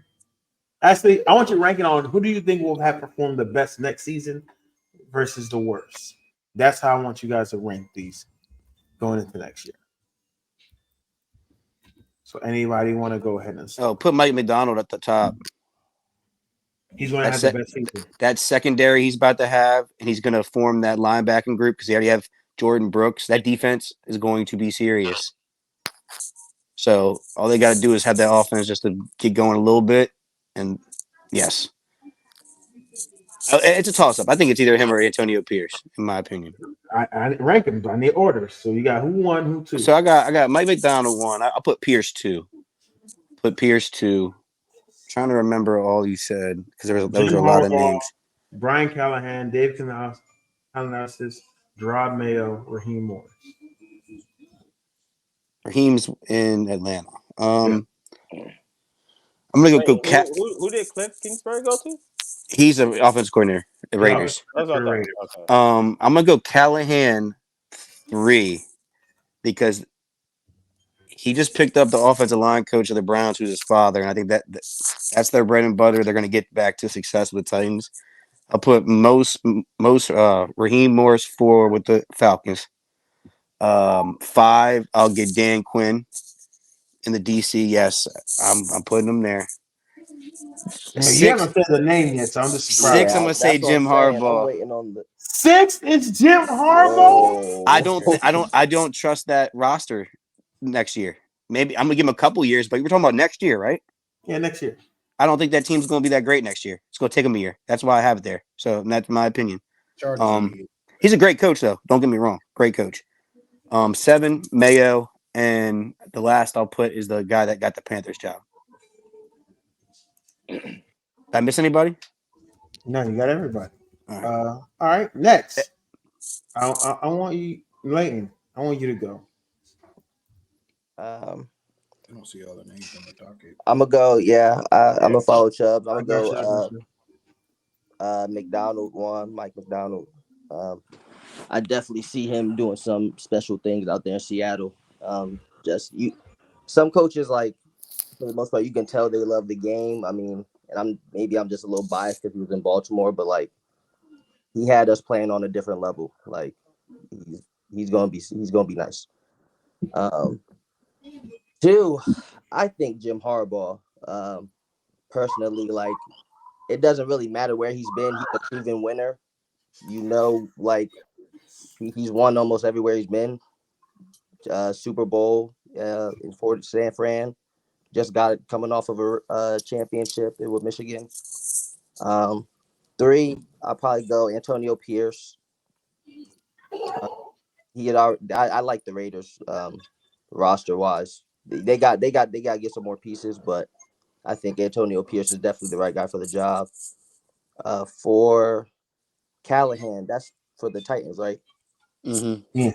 Yeah, definitely like him. He came from Cincinnati, right? Mm-hmm. Yep. Yeah. So definitely think they're gonna, get back to what they know on offense for sure. Who were the others? Raheem Morris, Dan Quinn. I forgot who the Panthers dude is. I got Dan Quinn last. Just know that Dan Quinn is. I don't like him. He's terrible. What am I 4 or 5? I got Raheem Morris next. You got Mayo too in Patriots. Yeah, Mayo after Morris, and who's the last one? Who am I missing? Panthers buddy. I don't even know his name. Dave Canales. Where'd he come from? He was a Buccaneers OC this year. Oh, okay. Yeah, I'll probably have him Canales at 7. Quinn at 8. Joe, you want to go? Yeah, I got Jim first. I think he's gonna have the most success with that Chargers team. I think that Chargers team has talent. I just didn't know what to do with it. And I think Justin Herbert needs a QB coach, and I think he's gonna have a better season with him, and that's gonna be a difference. Second, I do have Mike McDonald. I think he's going to have a good season with the Seahawks. Seahawks have a pretty decent defense. I think they want to get a quarterback. So I think they're looking for someone other than Geno. So if they get someone other than Geno in there, they can have a really good season. Big Penix. Well, third, I am going with Dave. I hired the Panthers. I think the Panthers have a better roster than what most people think, and I think he's going to flip things around. It's going to make some things shake, and also that division is not as great as we thought. With the best team in that division was 9-8, so they have a chance to probably win that division too. So I got him as that was third, right? Fourth, I got Antonio Pierce. I do think the Las Vegas Raiders are good. I would have had him above the Panthers, but I don't think he has a good enough QB at the time, and I think they're gonna get rid of him. They need to get somebody else in there. Fifth, I am going with Jared Mayo. I think the New England have some really good guys on defense. They can make some things shake. I don't know what they're gonna do with that QB, but I think I have him fifth. But then sixth, I have Raheem Morris, and then Callahan, and then I do have Quinn last.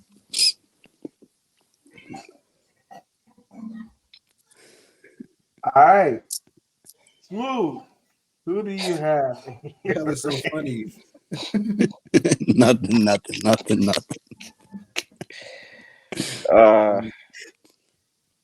Yeah, I got Jim Harbaugh. Former experience in the league. You know, when he had a pretty good record. Chargers are a good team. I feel like the few pieces I think Jim Harbaugh come in there. That would just be able to compete in that division for a change. Mr. Chiefs, hopefully, you know, he's able to make their team better so they compete against the Chiefs. But I think he'll have the best season. Then I got McDonald after that. The Seahawks are already a good team. Lose too many pieces. I think they'll be right where they were 2 years ago. Be able to make a run. After that, I have Dan Quinn. Y'all got him low on y'all list. I got him high on my list. I got him at 5 or 6, 5. I think I said it last year, maybe. I think it was a coach away, a couple of defensive players away from actually being a solid contender. Dan Quinn being a defensive-minded coach, I think that will help with Washington's defense, getting better. I know they lost some, deep defensive linemen, which is when they started being actually terrible. Make some good draft picks. Got a not a number one, but first round pick pretty high. So if they're able to get a quarterback, I think their offense will be pretty fine. So yeah, Dan Quinn is third. Then I have Antonio Pierce. For reasons much like the Seahawks, I think their team is pretty decent already. And then from there, just Callahan, Morris, Mayo. I don't think they're going to be good. The Patriots are going to be good. Just by hiring a coach, I think we'll start getting better in this process. But we still got some more pieces around us. And then I got just because the Panthers are trash already. Young team. But I think we can't compete with a young team in that division. So we'll see. But yeah, that's just my logic behind it all. Dwayne, go. You're muted. You guys hear me now, right? Mm-hmm. All right. Like Dio, I think you guys are very much sleeping on Dan. Dan Quinn will have the best season out of all these coaches next year. He is going to have a season very similar to the Miko Ryans. This team is missing a quarterback. They have the second pick in the draft. I think two things are going to happen. They're either going to trade and get the first, or they're okay with getting either Drake May or Caleb. So that's going to happen. And I think both of those quarterbacks are going to fit with them very well. Another thing on top of that is this team has $62 million in cap space. A lot of room in the free agency. They could get a guy like Patrick Quinn if he doesn't want to leave the area, right? They could have a shot at getting a Christian Wilkins, Chris Jones. Got a shot at getting some offensive linemen, right? They need some offensive linemen, so they're going to use that to get some offensive linemen. Use some of their second round draft compensation to get an offensive lineman again. I don't know who their OC is going to be. Did they name their OC yet? They didn't, right? No, they didn't. I'm assuming EB's probably going to stay there still. They have weapons on the offensive side of the field. They have a great receiving room, good running back. They just need an offensive line. So I have them 1. 2, I have Mike McDonald. Just because the Seahawks are already a good team, I think that he'll be able to make this defense better than it was last year. And they'll be fine there. At 3, I got Raheem Morris.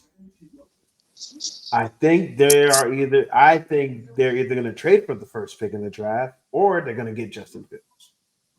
And I think from there they will be fine. They got the passing game coordinator from the Rams to come over there as well.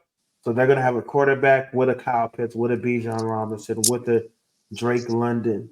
They're going to be just fine, right? And I think Raheem, he played well with that Rams defense last year. That outside of Aaron Donald, you didn't know who anybody else on that team. So I think he'll do fine with whoever they get. Furthermore, and they also do have a little bit of cap space as well. Also, then I got Antonio Pierce. I think Antonio Pierce is going to do a good job. Kind of built up the momentum he did last year as well. And they have $36 million in cap space as well, so they're able to make some moves and make some big shape.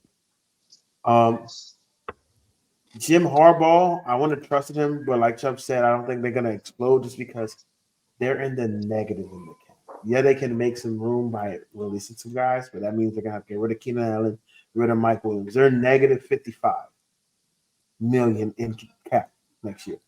Khalil Mack is going to have to go. Probably Joey Bosa is going to have to go. They're going to have to pretty much revamp this entire team. The conversation next year with Justin Herbert is like, yo, we're probably going to tank so we can get some more people. Right?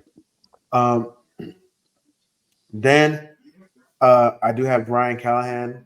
I think I'm flipping. I put Brian Callahan in front of them. I actually think the Tennessee Titans going to be really good because they actually have the second most cap space after the Commanders.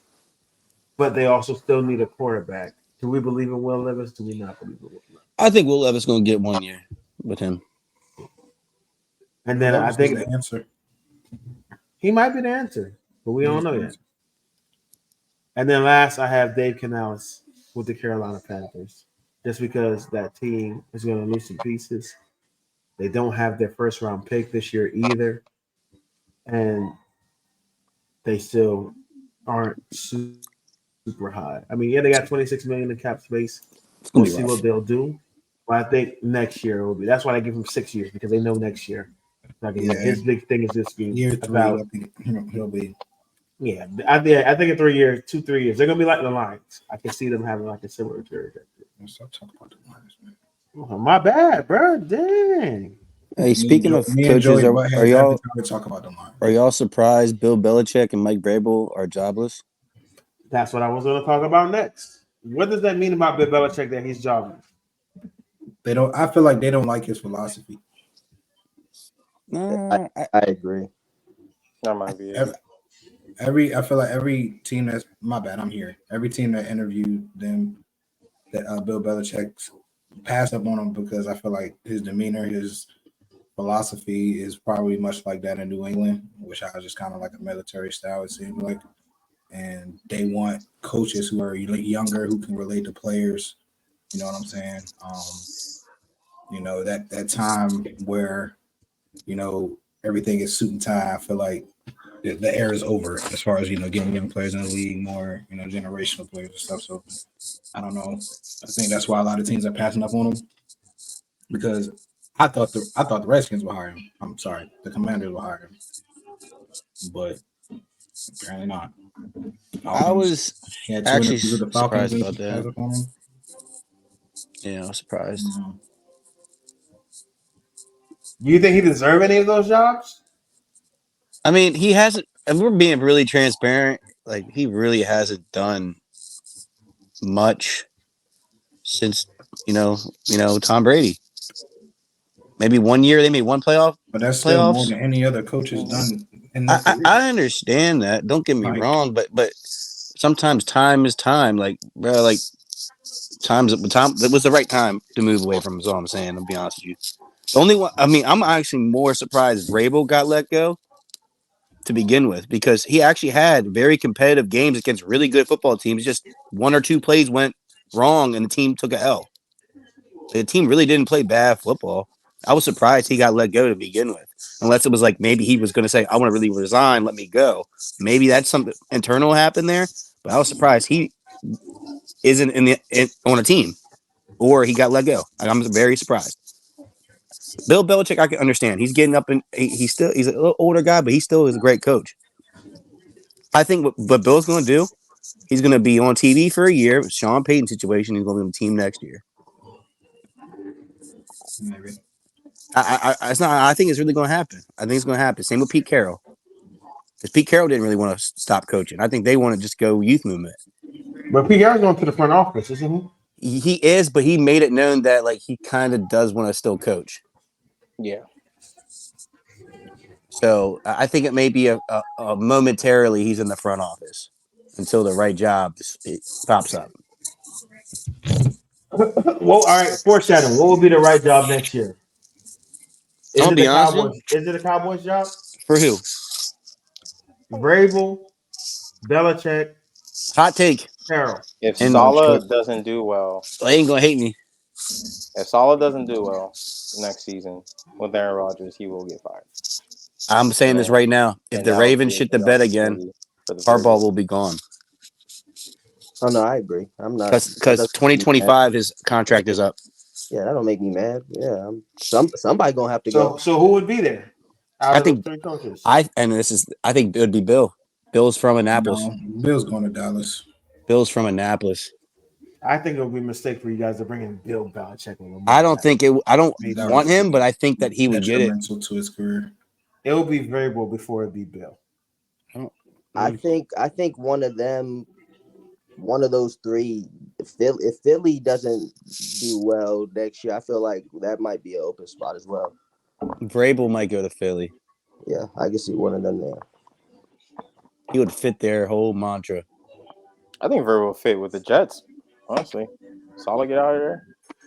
I think that'll be a good fit for him. But Aaron Rodgers would be gone. I'm just saying if they don't have a good season, they're going. I can still see them putting Vrabel in that situation and getting a quarterback. So that team is still young. Mm-hmm. Vrabel is on the younger side than those guys that don't have a head coaching job right now. So I can see him probably relating to that team more, and I know they like him defensively.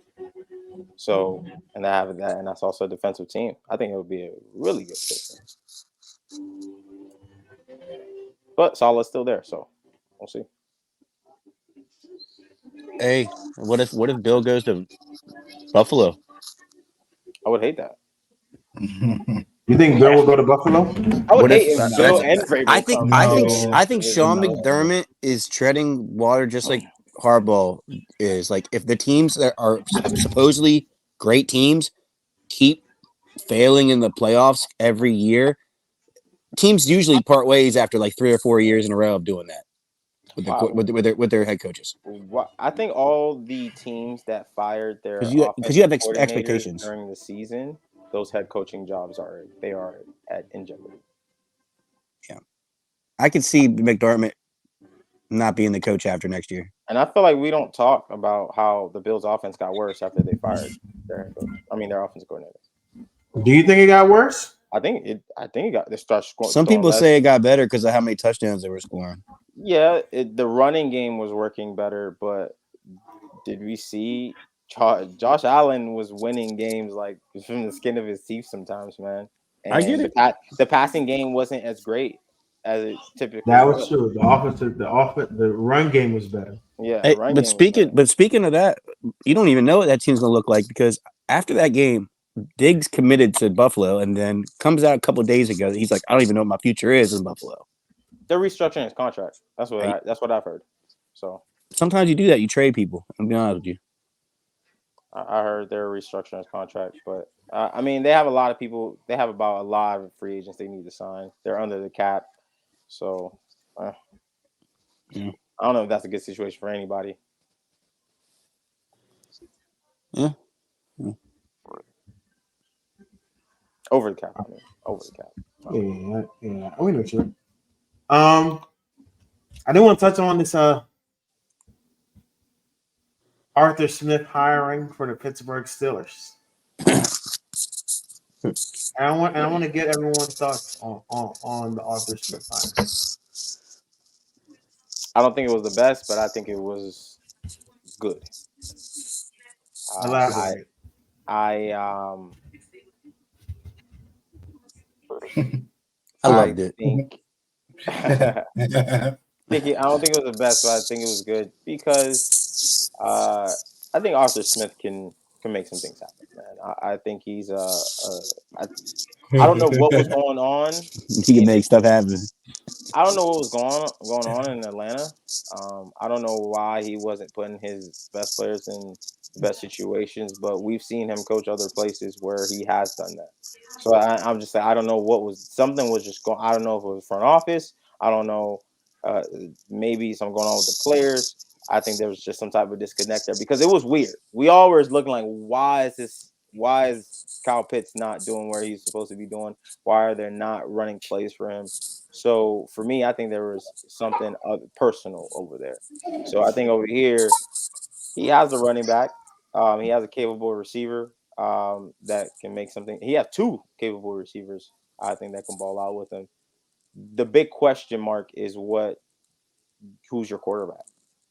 Kenny. That's the question mark. I think he will devise up some plays to get Najee in a better situation running the ball in the beginning of the season. I'm tired of seeing him try to ball in half of the season, the second half. And I think there's definitely some pickups they need. The Steelers need to make, of course, for him to be successful. But I think it was good. I think the players fit his scheme pretty decently. I think it was all right for the Steelers. I get it. Yeah, when he was offense coordinator, his offense was really productive. But hell, if I was the offense coordinator and Derrick Henry was running for 2,000 yards and we got play action game with Tannehill, my offense is going to be a top 5 offense. You had prime Derrick Henry. What are you shaking your head for? Tannehill threw for 4,000. AJ Brown. That's great. He still threw it for 2,000. It's all right. We all know pass game works when you have a good running game. Motherfucker ran for 2,000 yards with a great O line. All right, Najee's good. I was shitting on him. He had the end of the year great. He had a good season overall because you had to have 2 halves. He had one half, like Joe said. I need to see both halves of this year. But he's not prime Derrick Henry. And that line isn't that Titans line. That's what you need to work on. That's all you need to work on. Get that line going. Yeah, then you have Arthur Smith cooking because then you got Najee having carries, Jaylen Warren having carries. Now Kenny's killing or whoever is with play action, to your tight end. Then you're hitting it to George Pickens. I only think one receiver is going to really cook, and the other one's going to have like 600 or 700 yards. I don't see them both being 1,000-yard receivers with Arthur Smith because he's a run guy. They're running the ball. The tight end might, though, because it's not Kyle Pitts. So I don't know. I guess it's a good signing, I guess, for what you guys are trying to accomplish. But I'm not scared of Arthur Smith going there being the offensive coordinator as a fan of a team that's in the division. So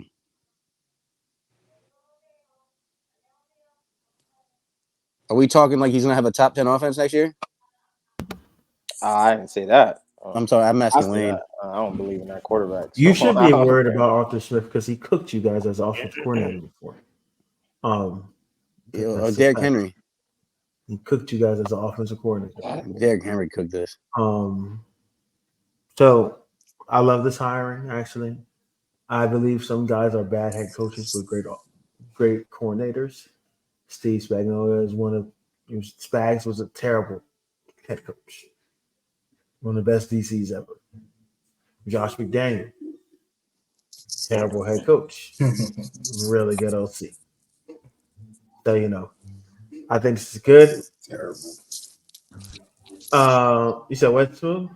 I say, yeah, McDaniel definitely was terrible. Terrible, you know? And I like what we're going to do. A lot of the personnel that we're going to have out there, we're getting back to Pittsburgh football, running the ball, playing some great defense. AJ Brown had 1,000 yards multiple times with Arthur Smith. Tannehill had a resurgence in his career that no one thought that he would have. So I think he's probably going to utilize Deontay Johnson in the slot more.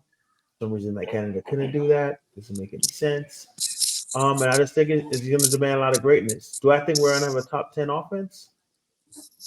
Maybe. I think we might be a little bit outside of it, though. Top 12.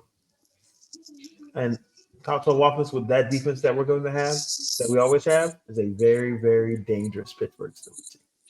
So as long as we're in top 16, top 15 in the league in offense, it's hell to praise for the rest of the league. You go from 12 to 16, 15. Hey, No.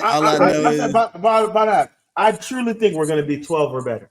I better not see no off-season tweets when you guys sign Ryan Tannehill about he's about to cook this year. No, back up. He's gonna be back up. We'll probably end up with Russell Wilson. I think he liked what he did with Marcus Mariota. So Justin Fields, possible. We will see. We will Leighton, see. you didn't get to say anything. What do you think about that, guys? You scared about that shit? I'm not scared, but I'm also like, for the Steelers and for their perspective, like anyone's better than Matt Canada. So I definitely see it as an upgrade regardless. You guys kind of said everything, kind of hit on the head. I definitely think that they'll be running the ball a lot more. If the Steelers can get their O-line right, they could definitely, be pretty solid. As much as I hate to say that, but yeah. George Pickens going to be fighting Tomlin on the sidelines week 4. Why would he be fighting him? He going to be fighting Arthur Smith then. Somebody get in the fight. See, I don't like that when he had 1,000-yard receiver and AJ Brown twice. That's not going. What did Drake London do? As long as Mason Rudolph, their quarterback. Why are you telling me about somebody who's a head coach and a bad head coach? Art Smith was running plays. Head coach. Art Smith was calling the plays. Bad head coach. Art Smith was calling the plays. More than just run plays. You have to run the game. Your head not into completely the offense. It's just a fact. You're a head coach. Okay. So when you're a head coach, of course, you're several games. But like I said, yeah, you already tried to say that. A lot of people say Bijan Robinson didn't do anything, but he had 1,500 total yards and touched the ball 3 less times than fucking Christian McCaffrey. Give him the ball in crucial moments. Is all I'm saying. On a daily basis. Give him the ball in crucial moments. He already had 1,000-yard receivers on his team. Okay. I think Kyle Pitts was his only malpractice. Outside of that, Jonnu Smith balled out this year. So, shall see. And Drake London also had a really good rookie year with them too. So this year he was lackluster. Like people are judging him off of Desmond fucking Ritter. He got Kenny Pickett. Kenny Pickett's better than Desmond Ridder, unfortunately. And Mason might be our quarterback, who's better than both of them. So yeah. And Drake London had 900 yards. Not 1,000. That's a good rookie season. With Marcus Mariota and fucking Desmond Ritter. That is a good rookie season. That's a good rookie season. For That's what Rasheed Rice Listen, had. what do he have this year? Rasheed Rice What had a good rookie do he have this year? Yeah, he did the same thing this year. He had 900 yards this year. Okay. Again, with Desmond Ritter. So he's average. And Chris Heineke. Chill on Yeah, Heineke. everybody's like, Desmond Ritter is great too. Like, what did he do with Desmond Ritter? Motherfucking slow. He's slow. Yeah. He a rookie? Well, yeah, so, He's not a downfield big play threat. And he's I don't know, man. with George Pickens, what she had with AJ Brown. So yeah. Miss me with all this Arthur Smith hate. And when we continue this win streak against the Ravens, I will be back. Talk some more shit. Okay. Just so you guys know. Do you guys want to talk about Doc Rivers being 0-2? No. Since being named the Milwaukee Bucks head coach? No, I don't want to talk about Doc. I just didn't understand why they would pick up Doc Rivers. If you want to win, like, are you sure that's the guy you want to pick up? I just wasn't sure, like, why you would get him as your coach, because he has disappointed us since 08. Since when he didn't have a super squad. 08 Celtics. That's when they won. And nobody want to talk about how he underachieved with that team. Right, just They like got old pretty quick. Underachieved. Like the Celtics did get old pretty quick after they won that chip. Like they were already late into their careers when they got together. So the only young guy on the team was Rondo. Any other thoughts on them? Hey, free my dog Rondo, man. He's already out. He already posted bail. He already posted bail. Oh my man. I seen that what the meme said. They said he did all that shit in Boston and y'all posted a picture. Yeah, why he put him in Cleveland? I did see that. I did see that. Oh, then they said, why you even had a strap? Man, he's not even a shooter. That's crazy. Oh, man. Man, I don't know if you're going to be here for the next pod, but I do want to get your Super Bowl prediction. I'll let you guys say yours. We're not watching that shit. Nah. Wait, before you go, can you give me what is your take on the refs in the game? Because this has been a very high contention. Do you think they should have called defensive pass interference on the triple coverage throw? That's the only. Notice that's the only call he brings up. I'm starting there. He was real direct with that one. See, that's the one I see a lot of Ravens fans talk about the most. Is that my issue is this? Is that when I seen that shit, right, he shouldn't have threw that shit in the first place. Like that's all I think about. Like that shit. Like I don't know what was being saw, but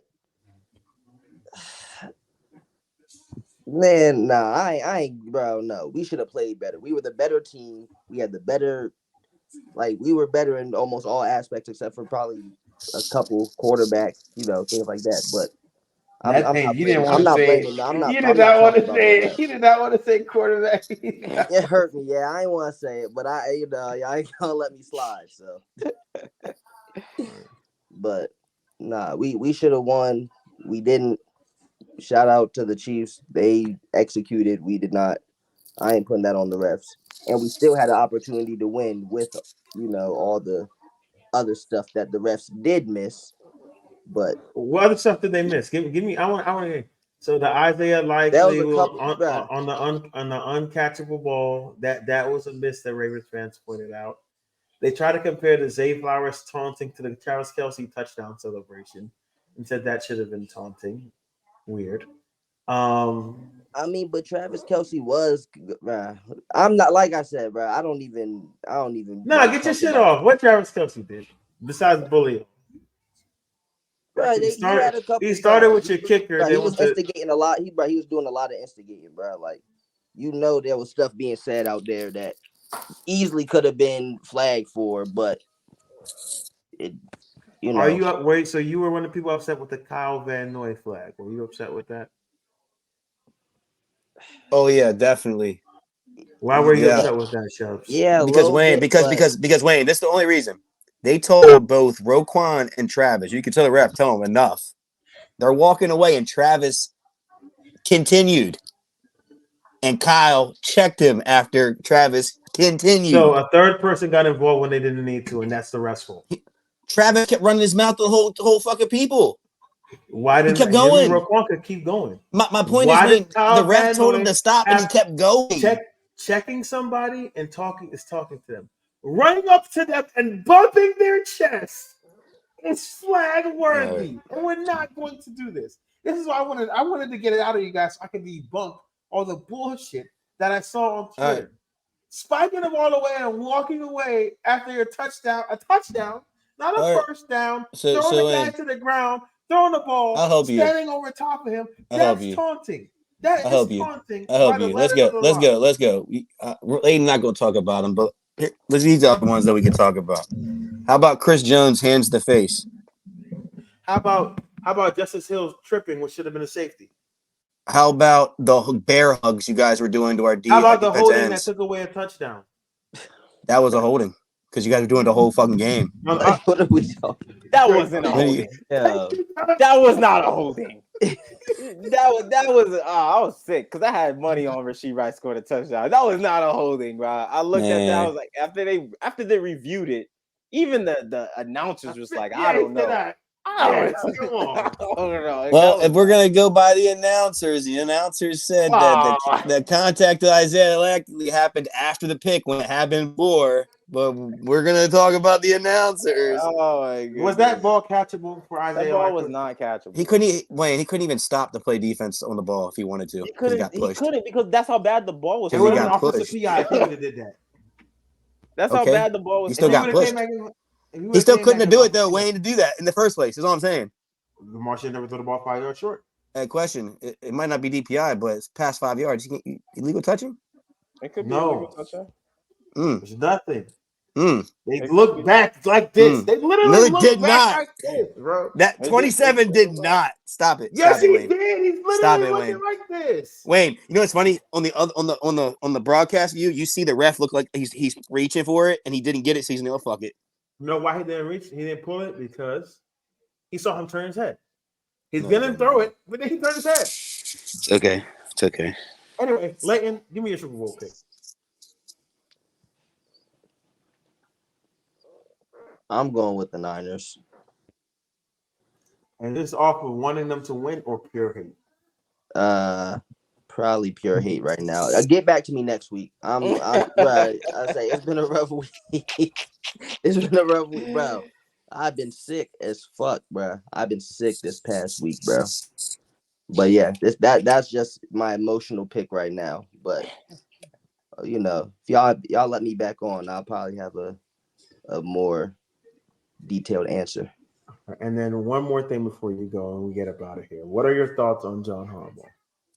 Because this was a conversation a long time ago that Joey said, what was your stance, Joey? He's overrated. He's overrated. That's what he said.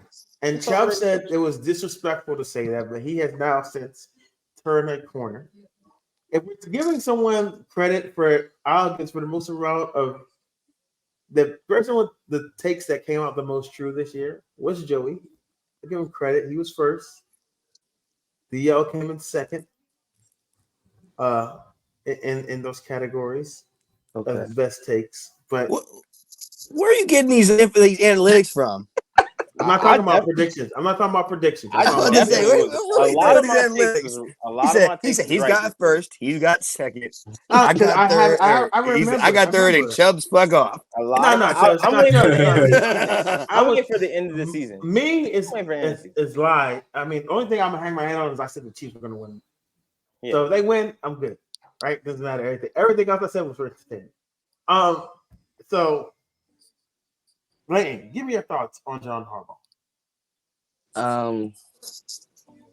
I was a big fan. I definitely, I love Coach Harbaugh and whatnot, but I'm a realist. Like I said in the beginning, two number one seeds in the past 5 years. We have nothing to show for it. That's unacceptable. And he's been the only constant. We've switched coordinators. We've lost D coordinators. He's been the only one that has been here for 10, besides Justin Tucker, 10 plus years. And I'm kind of tired of seeing it's not even that it's the loss more than how we're losing. Like, we're coming into these games just a completely different team than what we were the whole season. Like, just abandoning our identity. Like, it's getting sickening, honestly. Like, so I truly believe, like, we let them play this last year out. If we don't get to where we need to be, which is I have high expectations still, even with how sick I am right now. If we don't, get at least divisional, he got to go.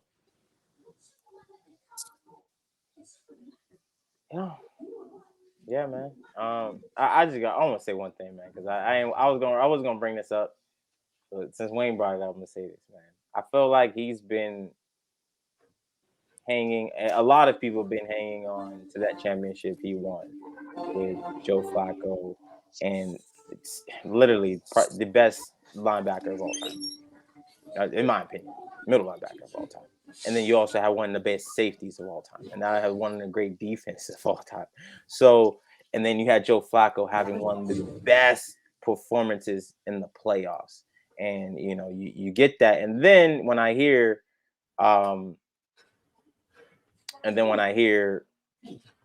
that he's just a special teams coach, he doesn't coach the offense, he doesn't coach the defense, he doesn't call the plays. I'm like, is he really that good? Is he really that good of a head coach? And then now we're seeing it. Yeah, Lamar had a MVP season, but then I think a lot of people were thanking the offensive coordinator for that and Lamar ability.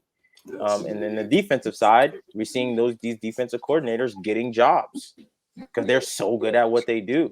And then you also had Darrell Suggs come in right after Ray Lewis. So I think the organization of the Ravens is amazing. They make the right plays, but as in John Harbaugh, I think he's just been riding the train, man. He's just riding along, and people like him. He's a good face for the team, but as a coach, I think he's a little overrated. But. Yeah, and I want to get back to there was a time at one point after we won that Super Bowl, we were like you said, we were kind of full off that. We were kind of having mediocre seasons. At one point, Harbaugh was on the hot seat. Like, he was about to go before we had Lamar Jackson. Lamar Jackson practically saved. He got him at that next contract basically. Like, there was a time that I was reading about, like, he was on the hot seat. Like, it could have gone either way. But yeah, I say, but Lamar Jackson came and basically kind of saved him. So I agree. Chuck said that, and we said that on the pod earlier before that Lamar did save his job for sure. So one thing before we go, he is 1-3 in AFC Championship games, and that 1 year he won it, he was having issues with the locker room. Well, with the year he won it, yeah, well, he was having issues with Bernard Pollard, Ed Reed, and a couple other people that weren't on the team the next year. And that's what Ed Reed was vocal and calls it the mutiny. They won the Super Bowl that year. Well, all right, man. Just before we get out of here, I wish y'all had the same energy for Lamar that you have going on. Never. This guy.